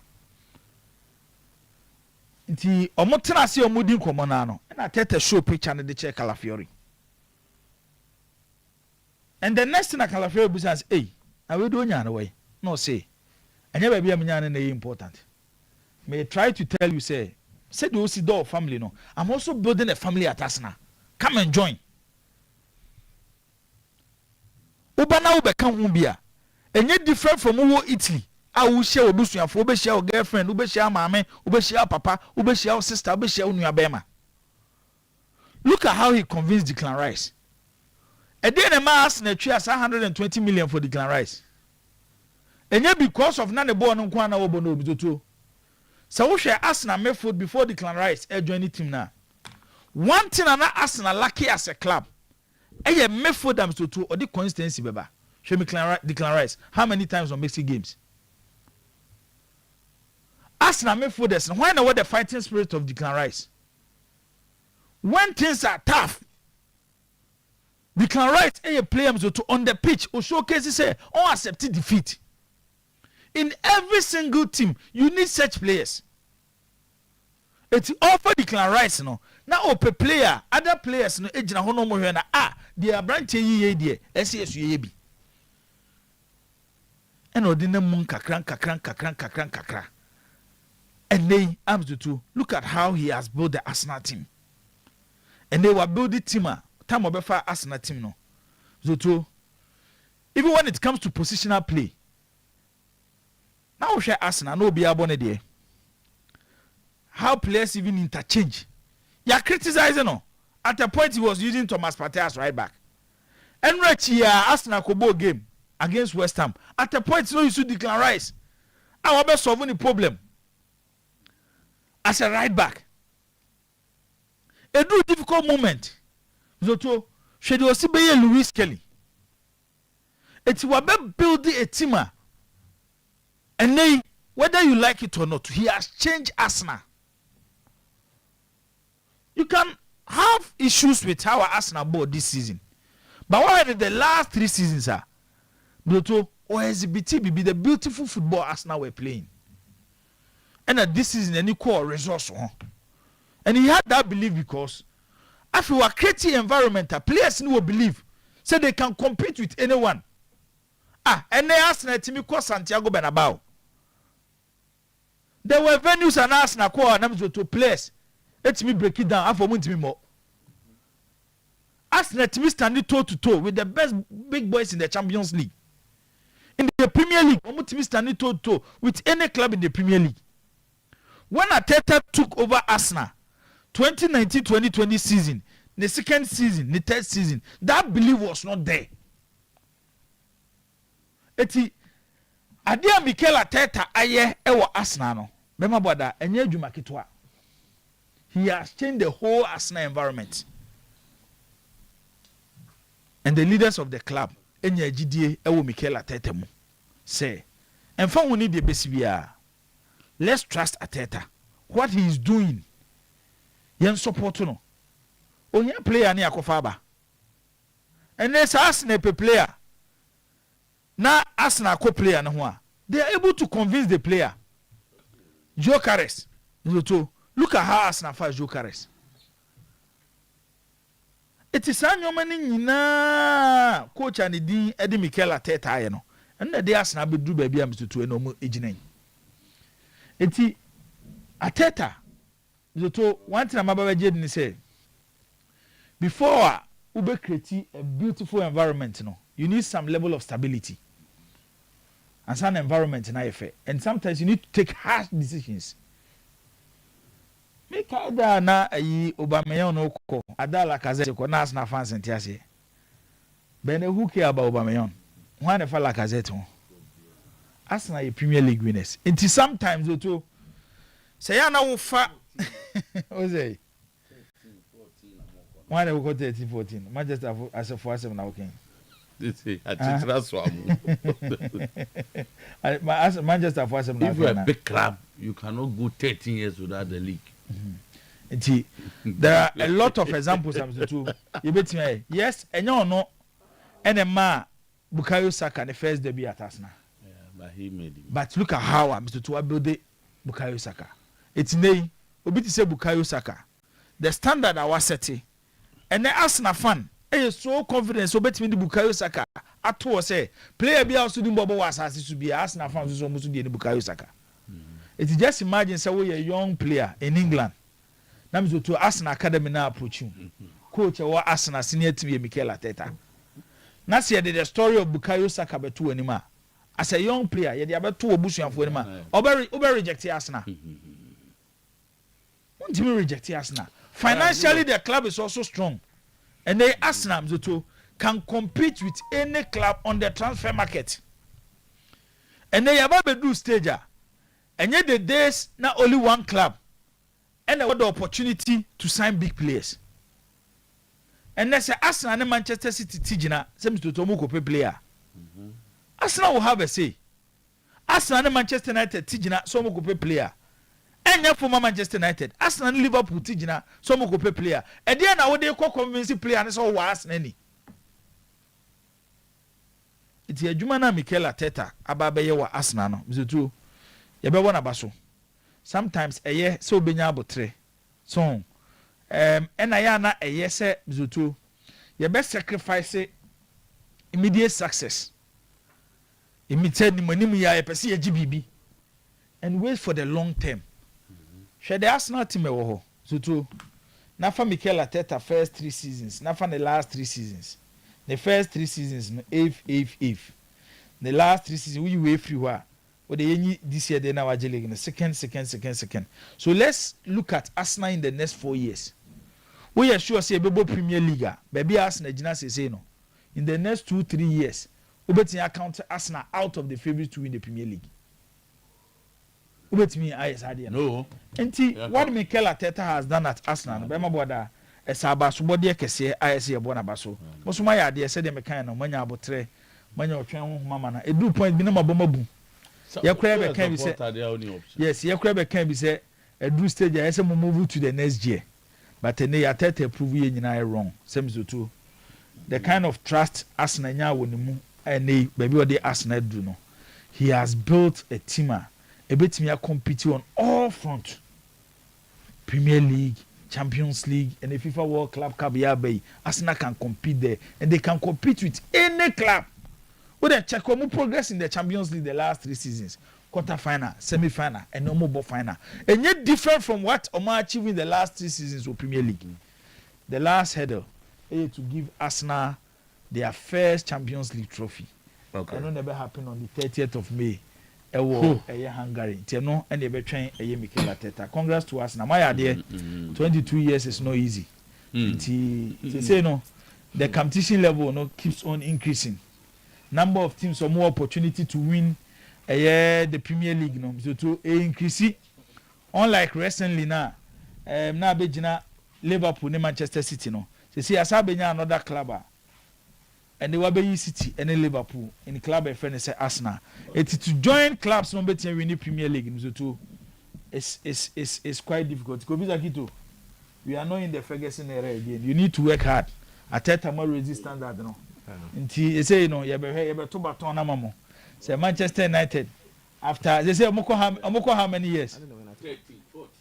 14 years.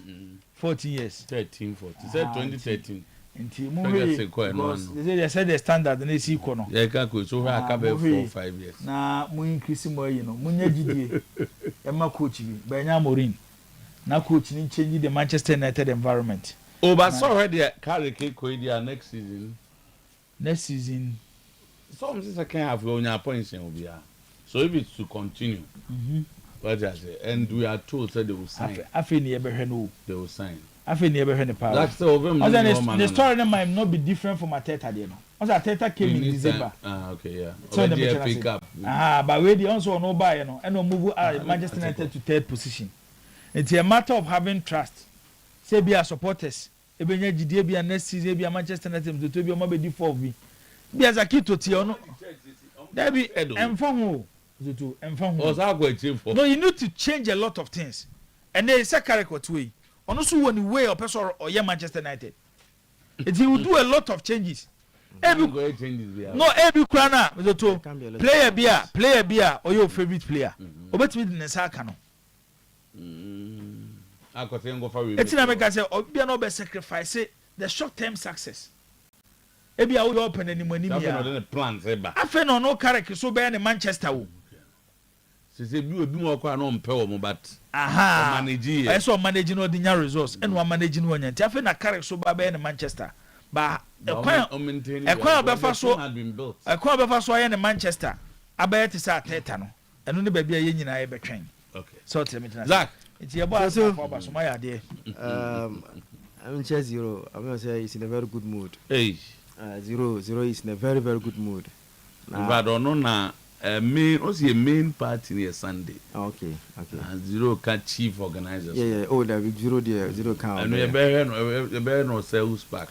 Oh, okay. It didn't have two men. No, oh, zero. I'm an invitation. See, Oh, hey, now. Okay, yeah, but Jenny. I'm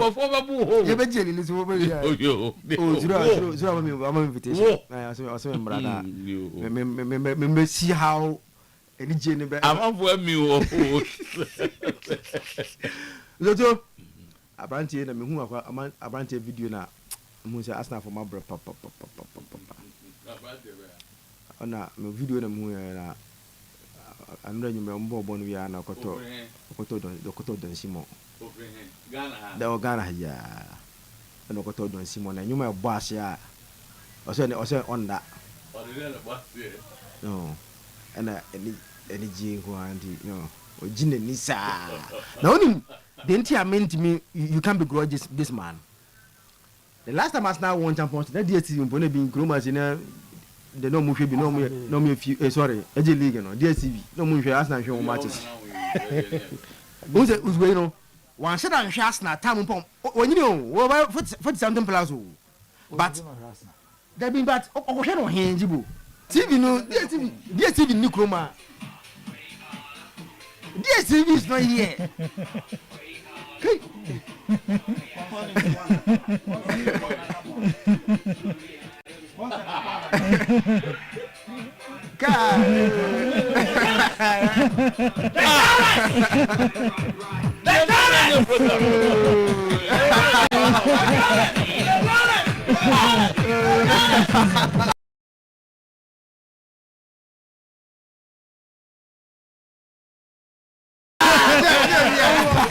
We are Arsenal.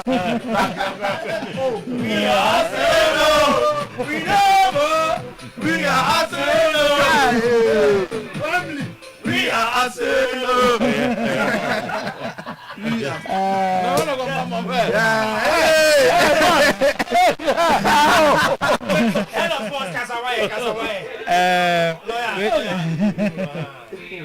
Okay.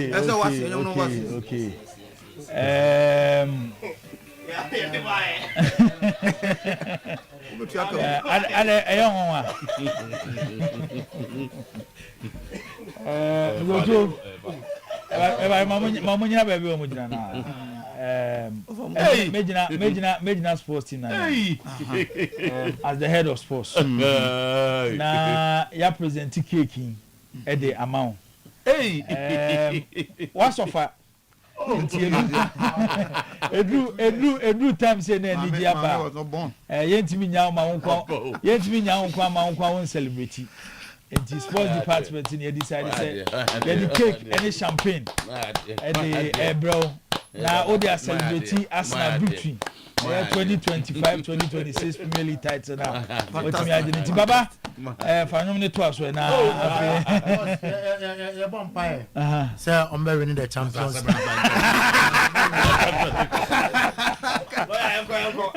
Diego.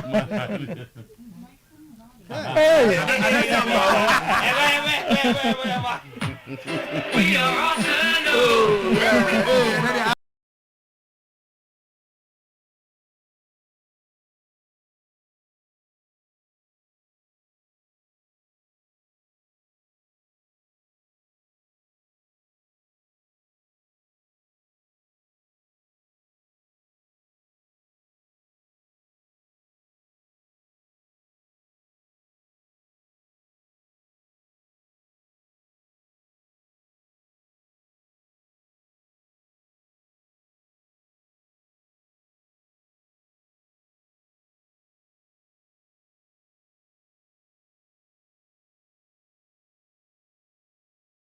I'm saying the mona time abegina my name. Aye. No receive cake in the day.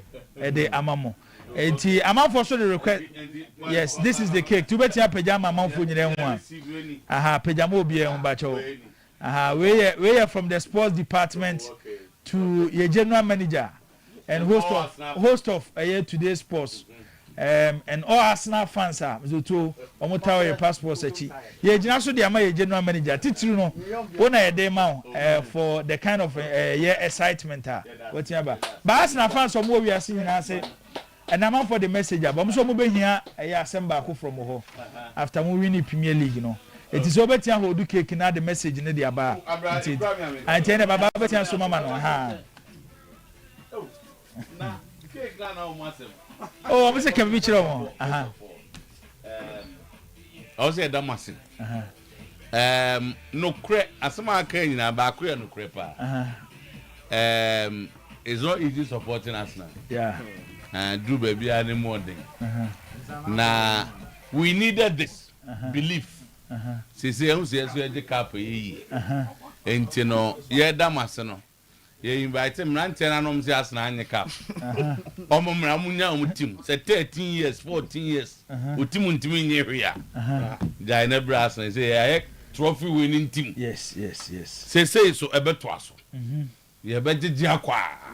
Say aka ateta ne boys ngeti die. Say no. Coach Saka say pep nya ko say pe. Akwa ne ngwala. Akwa ne mabi. And say ebeji a. Say so ne ye o man na say am 300 million. Okay. On va ntod your pay. Ti next year the obi abedwane. Ti mo amutim eguo no a eniema mfa no mra. Na mo me support Arsenal. Na mo say mompa e ma say next week Champions League no. Eni enya no ba akode eni eni.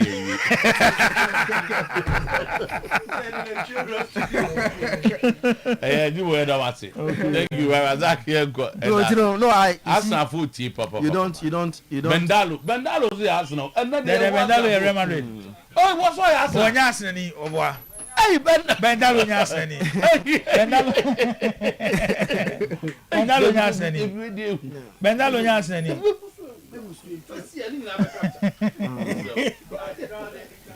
Kwadoni movie.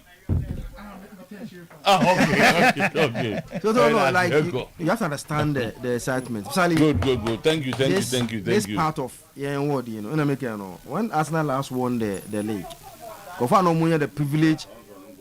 the privilege of watching the Premier League, no Musa, the chance to watch the Premier League when Arsenal last won it. Tibro I support Arsenal, but onya TV the feeling of seeing it in that. And you have to understand why and how they are excited for winning the Premier League. In terms of Arsenal, so it's not an easy journey. Yes. It be more so 13, 14 years ago, no one should be. Oh, it's in the insanity. Okay. And then normal society. So too. And so you see, yeah, I agree, sir. Yeah, Arsenal may not be remembered as the winners that gave us excitement, but what is it about? No, it's if offer Leicester team no more excitement. Baby. Yes, Leicester, Riyad Mahrez, excitement on the Maya Bukayo Saka, Jamie Vardy gave us a lot of excitement when they won that league that season. So Man City, Aguero, even De Bruyne, now Haaland, David Silva, even Real Mahrez now Suko Obi consistently Liverpool Benya, Salah, Benya Sadio Mane. Every league winner, there's something unique about them. So there are some one or two players that gives you that excitement that you be remembered for. But unfortunately, Saka did not injure into when to me we didn't see the best of Saka this season.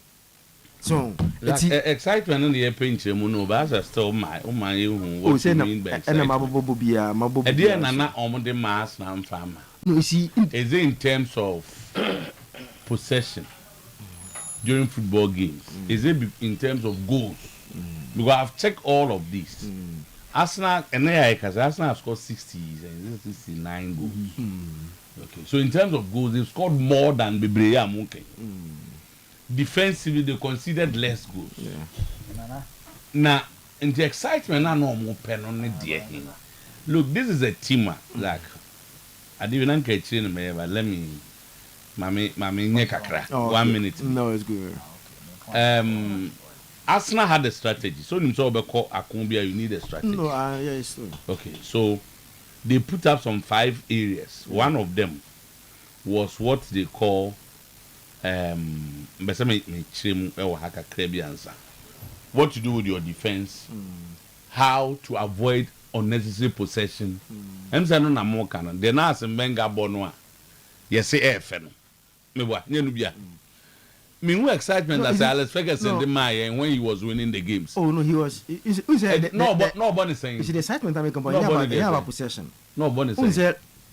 Arsenal, based on this season, the OBI Premier League, they are the best team in the Premier League. That nobody can question. So excitement. But you see, every Premier League season, Premier League winning team, give some player, to say nobody will ever forget that season. And that player is rare. That player is rare. No, you see, me personally, minimum Crawford here. I think Arsenal have won this league because of Raya. No, he has. Check. No, he has. That save now. No, he has made some. The ball Arsenal and West Ham, you saw that save in Fernandez. Matthew Fernandez. No, he has been consistent. Games are.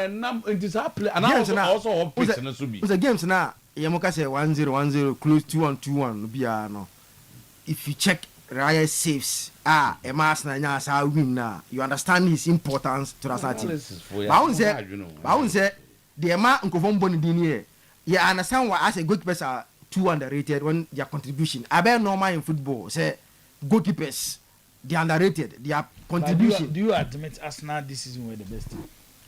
Oh, based on in the Premier League. Of course, playing they are the best. And Tomo deserve the Manana. Oh, they deserve it. That's what man makes excited. On there, it is like nobody can debate it. There's no question about it. Say they are the best in the Premier League. If so, then excitement Ben out here. No, the other man say, "Who say you not play beyond the field of play?"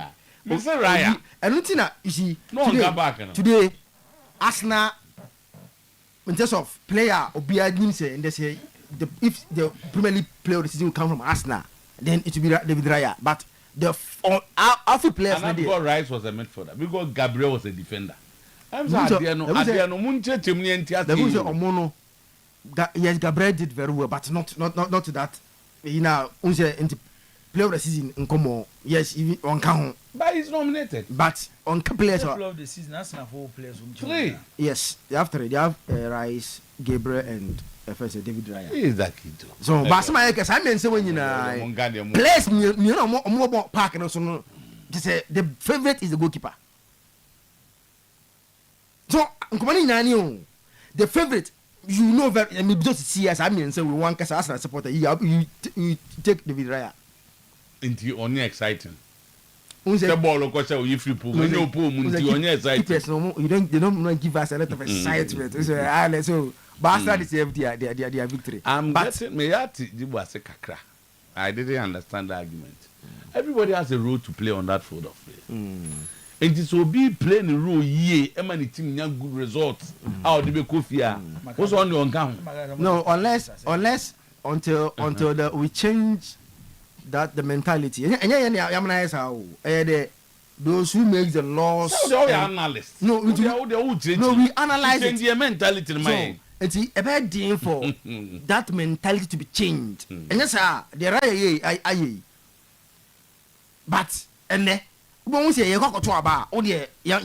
say it here. What in the banner? Rice may get more vote than David Raya in the national team because Omama say even though it's not proper, but I norm say keeper's contribution is mostly undervalued. It's almost you were not excited. But the Arsenal supporters were excited for match 1.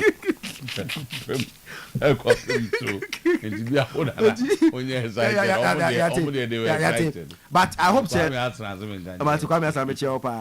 But you see, you can next season any other next season as I mean next season have to be. I think I have to go back to. As I cannot play the same way next season. Which way next season? These things you see. Yeah. For instance, possession. Yeah. They realized that they were possessing. But against some clubs, last no more block. Sometimes they have to be okay. So what do you do? Who possesses na go for no go eche also here what can do as last season? Say Arsenal na bonus o go eche. There were no means and no multimedia room.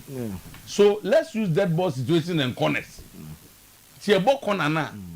They gave rules to Havertz, Rice and the center backs. But we also mujina. Sometimes they will have to get closer to this problem. Overload on. It will be strategy or no. Or they feed them a better ball. The period that Arsenal struggled here, we period that after teams, now Arsenal were not able to now bully them with a set piece again. Period in this league. From somewhere February. But if you check, the last time Arsenal used that to score, because they changed it. Have gonna have a teams, I started it now they were not going to be pushing and heckling them and pulling them again. No. Oh, Debbie, honestly, Meniaje pa, only the Meniaje. And I said, Namia Mandi Baba.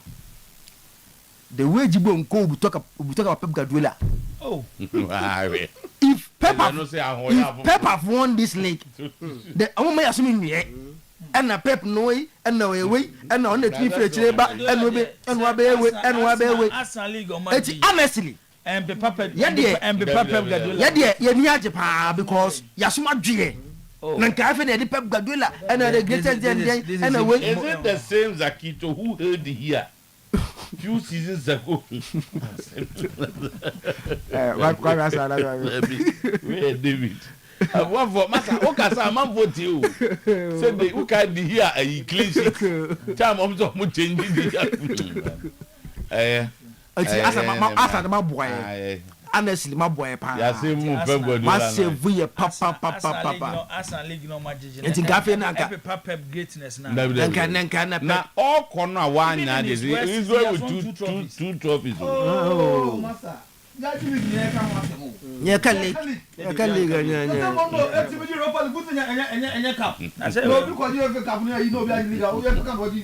No, on my nose not full. Our more Pep and the Pep is the den and the Pep they went to Arsenal. Yeah, the Masapa. Audited. With Benfica. To one qualified Champions League. Debbie, my message on beating. Oh, only one qualified champion. 4 years near. Benfica qualified champion. One copy. Oh, yeah.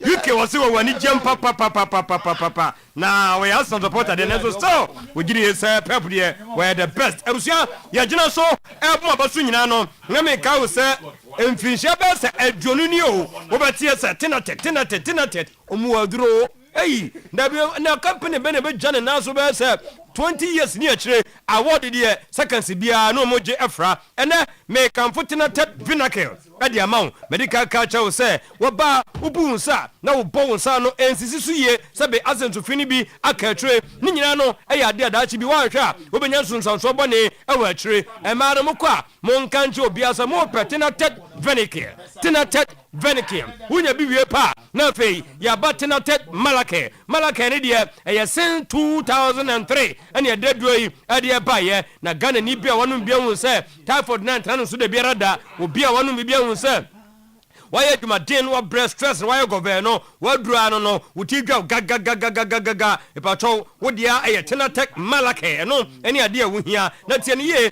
tenatet tomac mixture tenatet tomac mixture abusia wuti saade no a yes mu amuyam mubufa so osa ama wudi dia boy wani dia boy ni nyina no e how ye papa ana dubi wanya hangover wadro e tenatet tomac mixture no ene ade wo hia wo wie a na ensan ye akaseka na nwumre wa betuma twi ade wo kan ade a wo behunu na nje onye se de wo be service woni no ni nyina no eno nti wo behia adura ma to ni din se tenatet heyan capsules tenatet heyan capsules wunya bia bobo modern etuma kan ade plain mesi anim no a ne anim no na before capsules no de be ma bi obenya bi hu sampa masa ofiri ba ko komienu komiensa anadwuda duo no mu wa hwe ba be kasa na fa hene na nya de wa ma me anai ni nyina ne se wudi agro e mpam tie ne ye mesi eye 0205 180 012 0501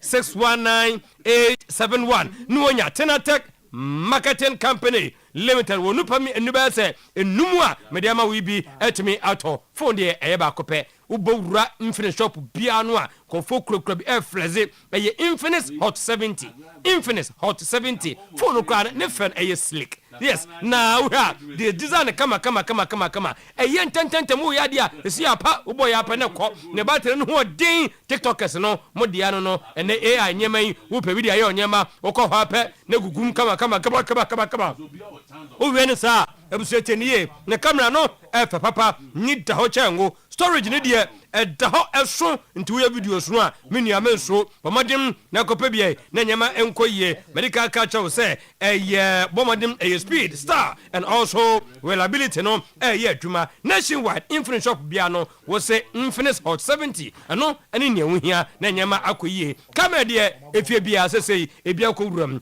Camel Natural Selection Shower Gel. Woody Jaria, Abusia, Wutumu say yes, Dry Hoy, now fee, a youth and canning also at your fruit. Catch webbing at the Basso Saponimu, now for your poor rope, kapuka, and into Muamokwa, Muhia honey and milk, Muhia rose and white tea, avocado and papaya, aloe and milk, coconut and vanilla, blueberry, and a lavender, Ninano, Abusia, a bayinka at your fruit, Nanyama Koye way, a King Dave investment, and I cover your fruit bimaso at the Abba, a 0243. 74 48 55 0244 371459 na nyama akoyie power wo here akoso do ya award no gusua eje wo se fa yade na efes hepatitis fatty liver prostate ulcer ni nyina no fabra ne nkrabata ne dos wo bowura ha obetu yade na 0244 544422 0200 383831 de tenesa franco de nyama pa na oton na so ye ne bo no so da form nti Nokia Samsung iPhones nyina no yakona so ye a ye bo modem etimi enya bi uwia microwave blender generator CCTV camera no mentre mo nsanka say birimu na eto ene obi etimi to bi ko school mu ho bank ho office ho new site ho no fa bi ekọ na afi office ho fa bi ekọ ho eya jabadwo ncho no mo ba ko ho adum old Melcon Kofo clinic new kajetia ho nyina no obenya bi 0245 316969 0245 316969 na nyama akoyie adro no eye ba ko pe wo say eye Green Life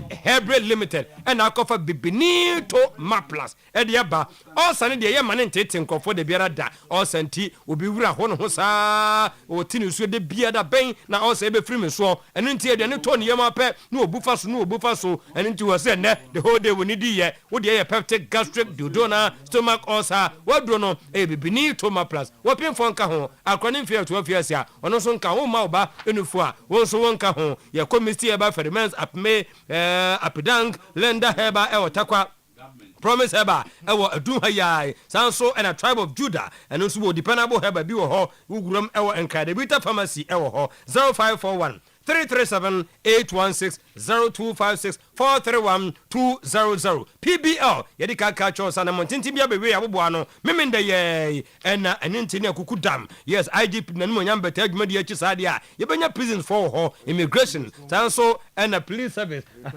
Oyerepa team no strong one okay coach say Oyerepa team no strong fire service ebewuram na Kasam division omonso atumi aba na ye kan sadia the national Dr. Time da so na dwumadie ofa ho kanyina opoku school park anopa nonkron na tese me no ka se di obi ahia ho na yi na ya hwe ni so ade ya momfa ma ne mra wo se omo so bedi agro da bi e wo kire no ye kan woni wo kire ho uwi ahunu boss oba yini nyina ho coach the young ministers the young ministers season 2 abafa ne kwa sorry nyina no adoma chede woni mo gina so no word wo ka ready asemu a woni mka papa ne komodo so obeya no ono nkwa na eba opemfo anase obatan bomodi na du bananim na fa ne bra Oyerepa ye premises ya sanse 30th of May ye nyina no Oyerepa premises ha na sa adwumadie no etumi eba so ntin sorry sanso na ankra wo for school mo mfa nkra ne mrai na for matcha domina ewo mo bibi na wonti ase a 0247903 krakra no Oyerepa nso die ye transe no ane anom adwabo bia wo kwa ase weekend no eno ane anom food and drug board at stamp no timase no omo hu sa ampa eye krogen nti ana omo gitu mu a se die eye bia ba bia bakobia no eye krogen Oyerepa nso omade nwuram ewo Kumasi tana so ya santoa main gate na opposite wo usani ase wa na ho ena yaso ye no ewo a obenya bi atu akoton 0539 596-165 no abomodin enya Oyerepa ebi etimi ato ama nyama nyina etimi akoyie maka jo sa ne bottle ene won sachet nso e ho no mu a ni nyina no program bia wo kwase no make sure say Oyerepa eno ene ne ehia nti di bia be kama boss odaroma enya ne sa yankoi. So quickly I think the sports minister is making headlines from this week, especially with some of the statements that it have to do with the supporters of America. Then to Black Stars, any in almost every tournament you could be but you see if you not high Kitra or your Black Star and you are at the moment you baby budget and that stuff, and then the sports minister here for Kitra Bianco World Cup. Asemna external Kitra Bianco World Cup. Asemna me nim nam gas bia wo de ka they out across the Kenyan man. Yeah. Kate or Conrad Yanama. Who's the external? Or you talking about external? The first of all, you who Kate and or Koyedians and also internal and external. Kate Yanama place. A place. Place their feet. Now, say external Kate tournament. Place no. You won't wear the animal moon. You will turn it and one on you. You can we listen to the sports minister? No, but other young children club with my refreshing what you mean from Yamam. Over to me, I Busa say, 1 minute or more supporters. No, if you are unti in episode here, supporters. No, saying I a team that Jack or World Cup near supporter group near the Mukono. Mudi di ewo ya mama duane di o ya mamu sika ncham nsam nkwane nam because baby am camp na am wo no okay ube free okra ko baby aduane wo no ne all the security issues so they cook for them tino ka say external ama bi o manya Ghana ni bi America ho be aduane bi am om. So why is he linking that to the South African athlete no area? Exactly, that's the question I asked this morning. Say athlete bi awaba ono kika na aduane ho nsam there. What has that got to do with Ghanaians? And he said, "Oh, can be out here, but I don't really get it." When we have learned a lot of lessons, some of the things we are trying to avoid, we don't want to feed them. For example, the oversight committee or the ministry is not going to contract any kitrap to cook for anybody, and then you go there, then like where the South Africa actually or we go there and food is finished or small food. No, if we have anything to support for feeding, we'll give it to them. Anyone who says she is a good chef, she is a good food, or is a good cook, when you know where Ghanaians will stay, go there, go to processes, cook your food. If it's good, if it tastes well, the quantity is good, the Ghanaian fans will go and buy your food. So nobody will blame minister that minister went and brought maybe the sister or the auntie or the friend or the party somebody to come and do the cookie and they are not giving us food. So we are avoiding that. We are avoiding many of the areas, player benefits and the rest. We want to do it and do it more earlier, much earlier than maybe it's been done. I think that Ubenya Clara here. So and yet the players now. So he's talking about the supporters. I don't know. I thought so. But now I clear say initially I thought it has to do with the players now and that stuff. But then examples because of athletes, when you take some of the supporters Senegal 800 that was initially Nipa 800 no. Did that camps. You cannot pay for hotels for these people. Yeah. Into more group ebi especially in this case where Ghana and Bebo and sometimes you have to move them. The mokwa baby omoda bebre no.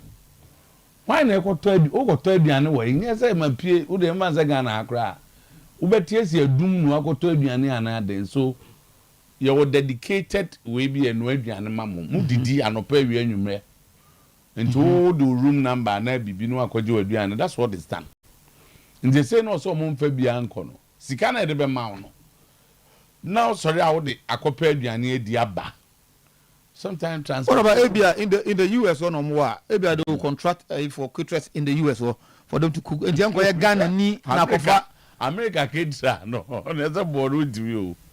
Uza. Uti minister.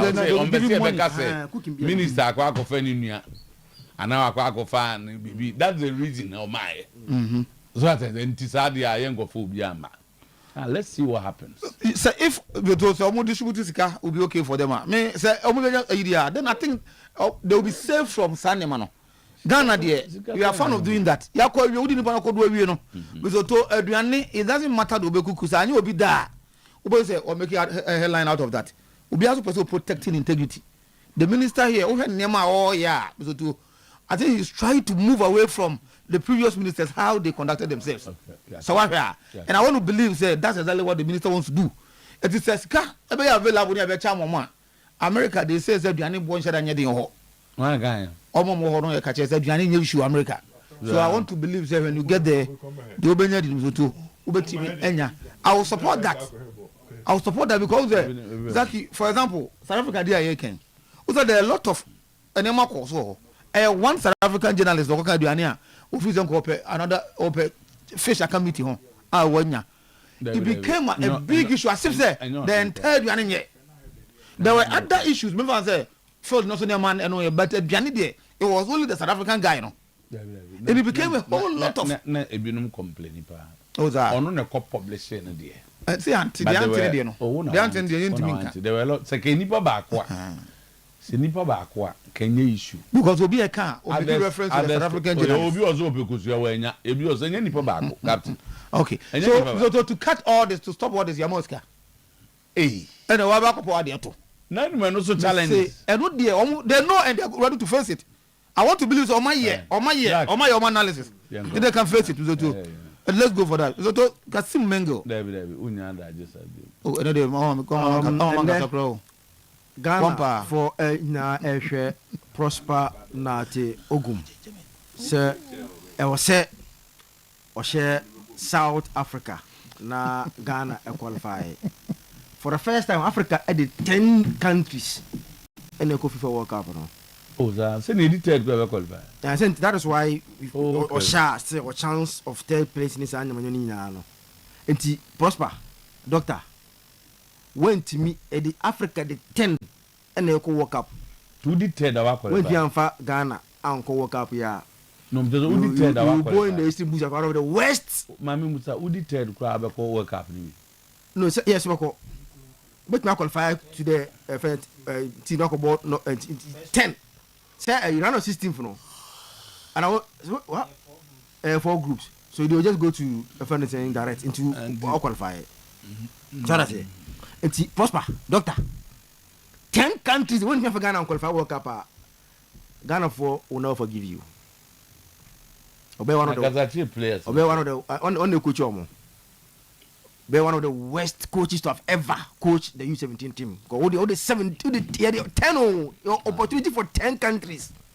Okay. Nti ma I am now for na monfa you know kind man say madam for and he has to beat South Africa to make sure say Ghana get the chance. Thank you, Zach. You right kakra bi na fit. Okay, Dodo I said that me kan about the under 17 and he said under 17 mama wada ya to na se ache. Ade ba kwa na Ghana ya de gi eni no. Aya na enye possible nye bre nyina na abenya under 17 for them to benya omu nyina so mu benyina bo Black Stars.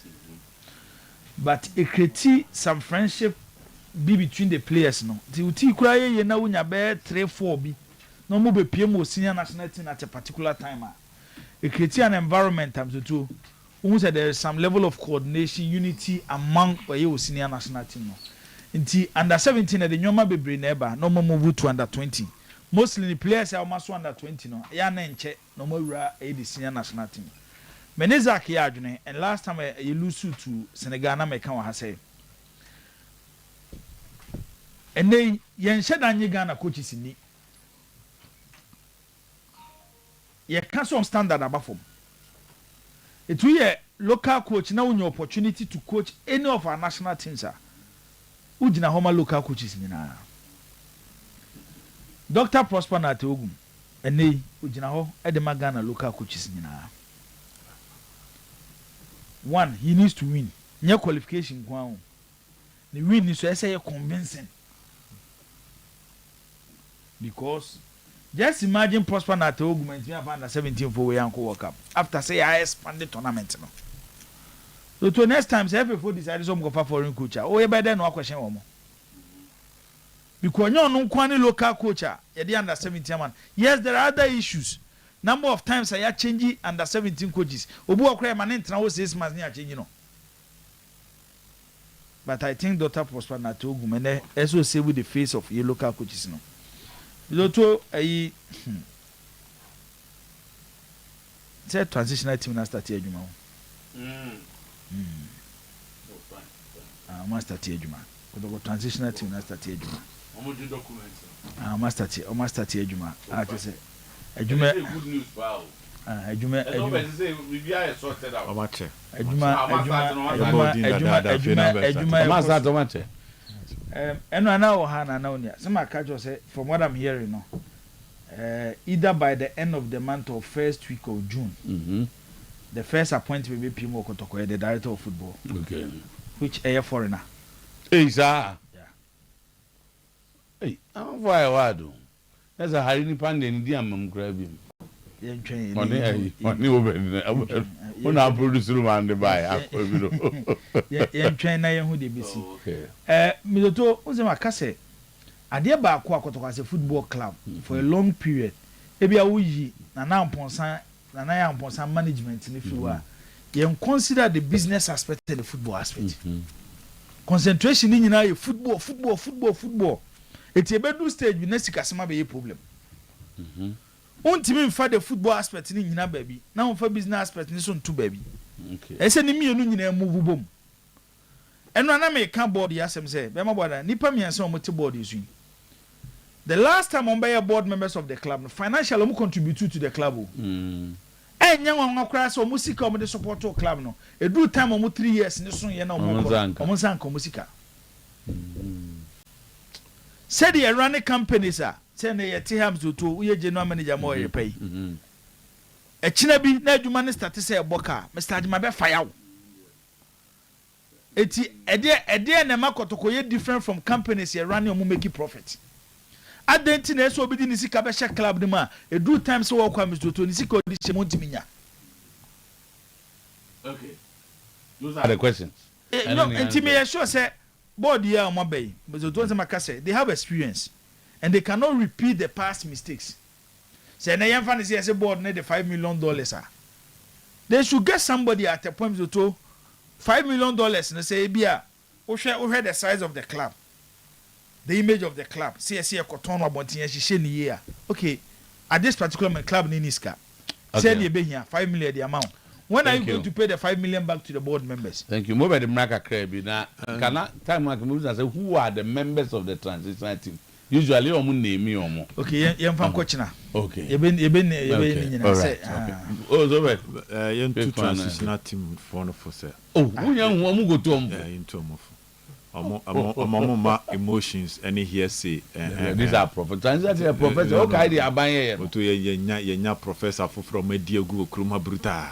Professor Dr. Juan. No Diego Bruta. Professor transition. No. The point is you did document no busa question. Until I make us a one. I'm mad the element of hearsay and bomb with you. At the hearsay be what? Also Kotoko the idea of 2 minutes sir. Ubia or the oka. It is our time was so bad bontainer you enter into certain meetings with some sort of perception. A smooth transition into me. me adeɛ baako nyina bompa say the transition from the IMC to the board any smooth very very necessary too. Okay. We want it in such a way that they can get Kotoko back on track. Once they make actual say we are far the next options here be invited for investors. Everything that should make this particular board work should be a priority of every stakeholder when it comes to discussions within Kotoko, because we will need Kotoko so back to the top. In terms of personnel, in terms of going through documents and all other key. People are setting this also by first week in June. The sporting director. Time near. Oh, it's a weekend. Next week na June. There's all the back. One fan by any auntie. That's all the back. See we. Let's see you no so bad. I say Njibo cast a change of structure. A bit general manager and a be in charge of commercial affairs. Then you'll be in charge of football. But somebody must be on top of both departments. And one will also be reporting Obi. Yes. And the board cannot be receiving daily reports. It's just not possible. Where board members you can now trying to make any of them executive board chairman will be you graduate. The appointment must be solid and let's see how best. No. Executive board chairman. Check. You can say, President Yadaji. Oh, Debbie. President and a Jumani president. Oh, chief of staff. Moto Debbie. President, Jumani president. President on your contractor. Yeah, on the president. President, no, your president. Executive board chairman. Okay. Akwaba. Yeah, fine. You need to go enough. Boy, would you actually? Who's asking League what? Hey! One of you, baby, I'm not saying no. Barcelona name say Chance over the energy to latest Arsenal. Arsenal the EPL and Ra. Wow. I'm as say we are seeing ID. Wow. The gentleman for ya na my yeah from. Ya started party from. All right. Mr. To mami fa akwanyi so enchia ahwefo ne atiefo nyina na ne ye kan say Judgment Dental Clinic na ye no mo edi enkomo ena no pay say afi na wate ye nka bomodia ne fa phone no fa pen no paper no me de numbers no ebetu dwa bomodia na fa numbers no me sorry afre me question bia opese obisa bia no bomodia na bisa me afi ye be ma direction nchiremu bia pe bia de be ma ye adwuma from anopa 8 o'clock at the kopum enumere 6 o'clock from Monday to Saturday, even holidays. Judgment Dental Clinic ye adwuma na ese ho adwuma nko a ene ye were qualified doctors and nurses.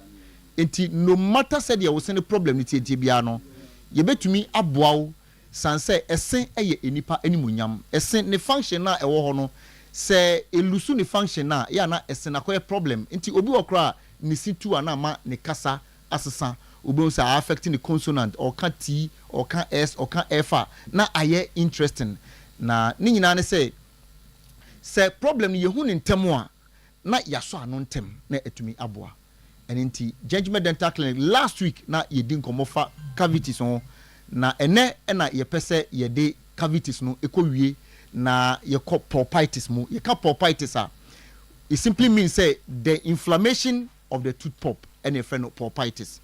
And inti niya ye kan say entokwa bi ho a ekoso ewo esinemu on say ye ka immune system ni tambia nipa na me di aduane wei me de pe immune booster eno enioma sa immune system and say immune defense no ye etese ashrafo a ewo nipa duani ma e fight against yare ne nioma bi a etete sa na niya ye kan say the first line of immune defense no saliva entasuo eka ho entesua yetete no anyhow no ekuta antimicrobial properties afi a dilute unwanted soda and acid carbonate bia ebeba wonum no saliva no ne di kan a dilute no first sanso so na inflammation ye kan inflammation what it simply means that your immune cell any body fluid no e fight against infection bia especially akoso e wo pop ni mu sanse what na ho ama afi de ese no akodru empempenso say ese no tama tokro beda mu no instead senka wo de back clinic na yetuetua ntokro ne de ma wo no wanye because enama oni ye din na ema wonti pain nti now ntokro no bowa bedru dentin na ema wonka ye say ese no efemfem o ese no afi unum ade a enyinu ade a ehye na wo se na start say ema wo teeth sensitivity that shark shopping no now abedru pop ni mu eti pop no mu aba bedru no eye defense mechanism na ewo emu a friend immune cell na omo fight against infection na bacteria no ede aba pop ni mu no sa infection no sa ntokwa na ekoso no enu ne friend inflammation na o pop no consist of nerves tissue and blood cell and inti se bibi ko pop ni mu a because medical ka say ena mel na eye fita na wodi hu no apart from say eye din na etimi wisanam ni dompe no a sign serve as protector enti under no circumstance and sese bibia ko bo sinim tokro ekokodru pop ni mu but now no tokro na kwa kodru pop ni mu ama sese no bacteria na start say or attack nerves no enti nerves ni ewu a na start ma very excruciating pain enti say wo ka say wo se no uti pain e wo sinimu a what it means ni say nerves no under attack bacteria are attacking nerves no enti on say enclosed pop ni enclosed atrapo e wo enamel e wo esinimu enti say pressure ko nerves no so a na ema that very excruciating pain no enti almost start say mu didi tissues ni mu esa no a afi na start na ensuofi emu na start say pro enti emu no pro sana wo say ensuofi no start say enyunugu osinimu say ensuofi no start say enyunugu esinimu a afi bo ensuofi ni nya baabia emfa afi na start na ejina osinimu eti obo no mabo say ne se kaka eye na ama na fono fa nyina na ahono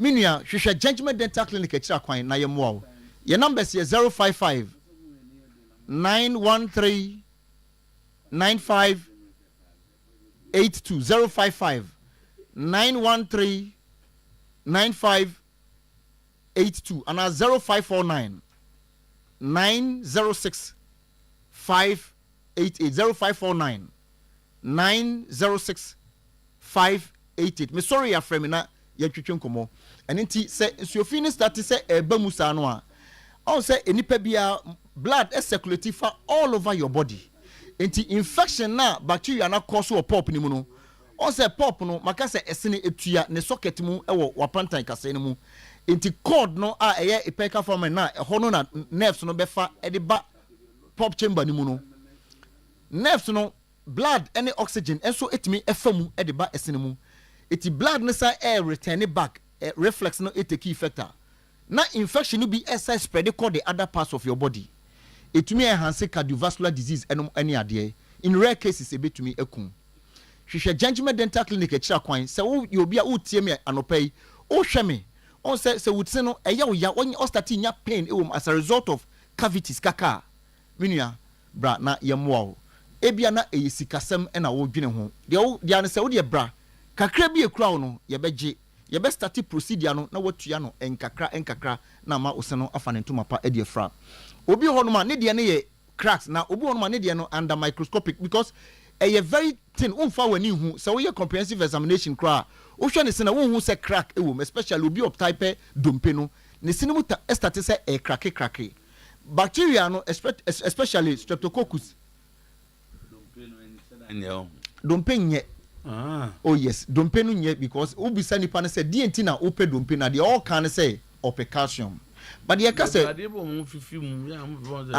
no ehye dompe ni mu no I say eno no dey pe calcium but the ka say ope we fish bone no mum eno so be ma the same calcium no other than say yes ebe say o se na tontokos no yes ebe tontokos no ebe say o se no ebe bubu ese no because enipa bebre the ntiama ene ne se no eye ne ya tipin because bacteria ne de ohia ne se obenya tiny crack kakra bi bedam a no awuram because bacteria onfa wani na ehunu microorganism to awuram a na o start na odidi na akofa problem e dia bro hwehwe Judgment dompe bia na nya na emwa dompe na nya oh dabi dompe die enka ideally no se wo pe proper oral practice pa enka dompe die ni kwan se wo de sen ewi dompe na mom no owi fish bone na yenye nya futu pa ma all right It is a unya sa problem mu ewo cinema frame sisi na ye twetwe nkomo ewo 055 913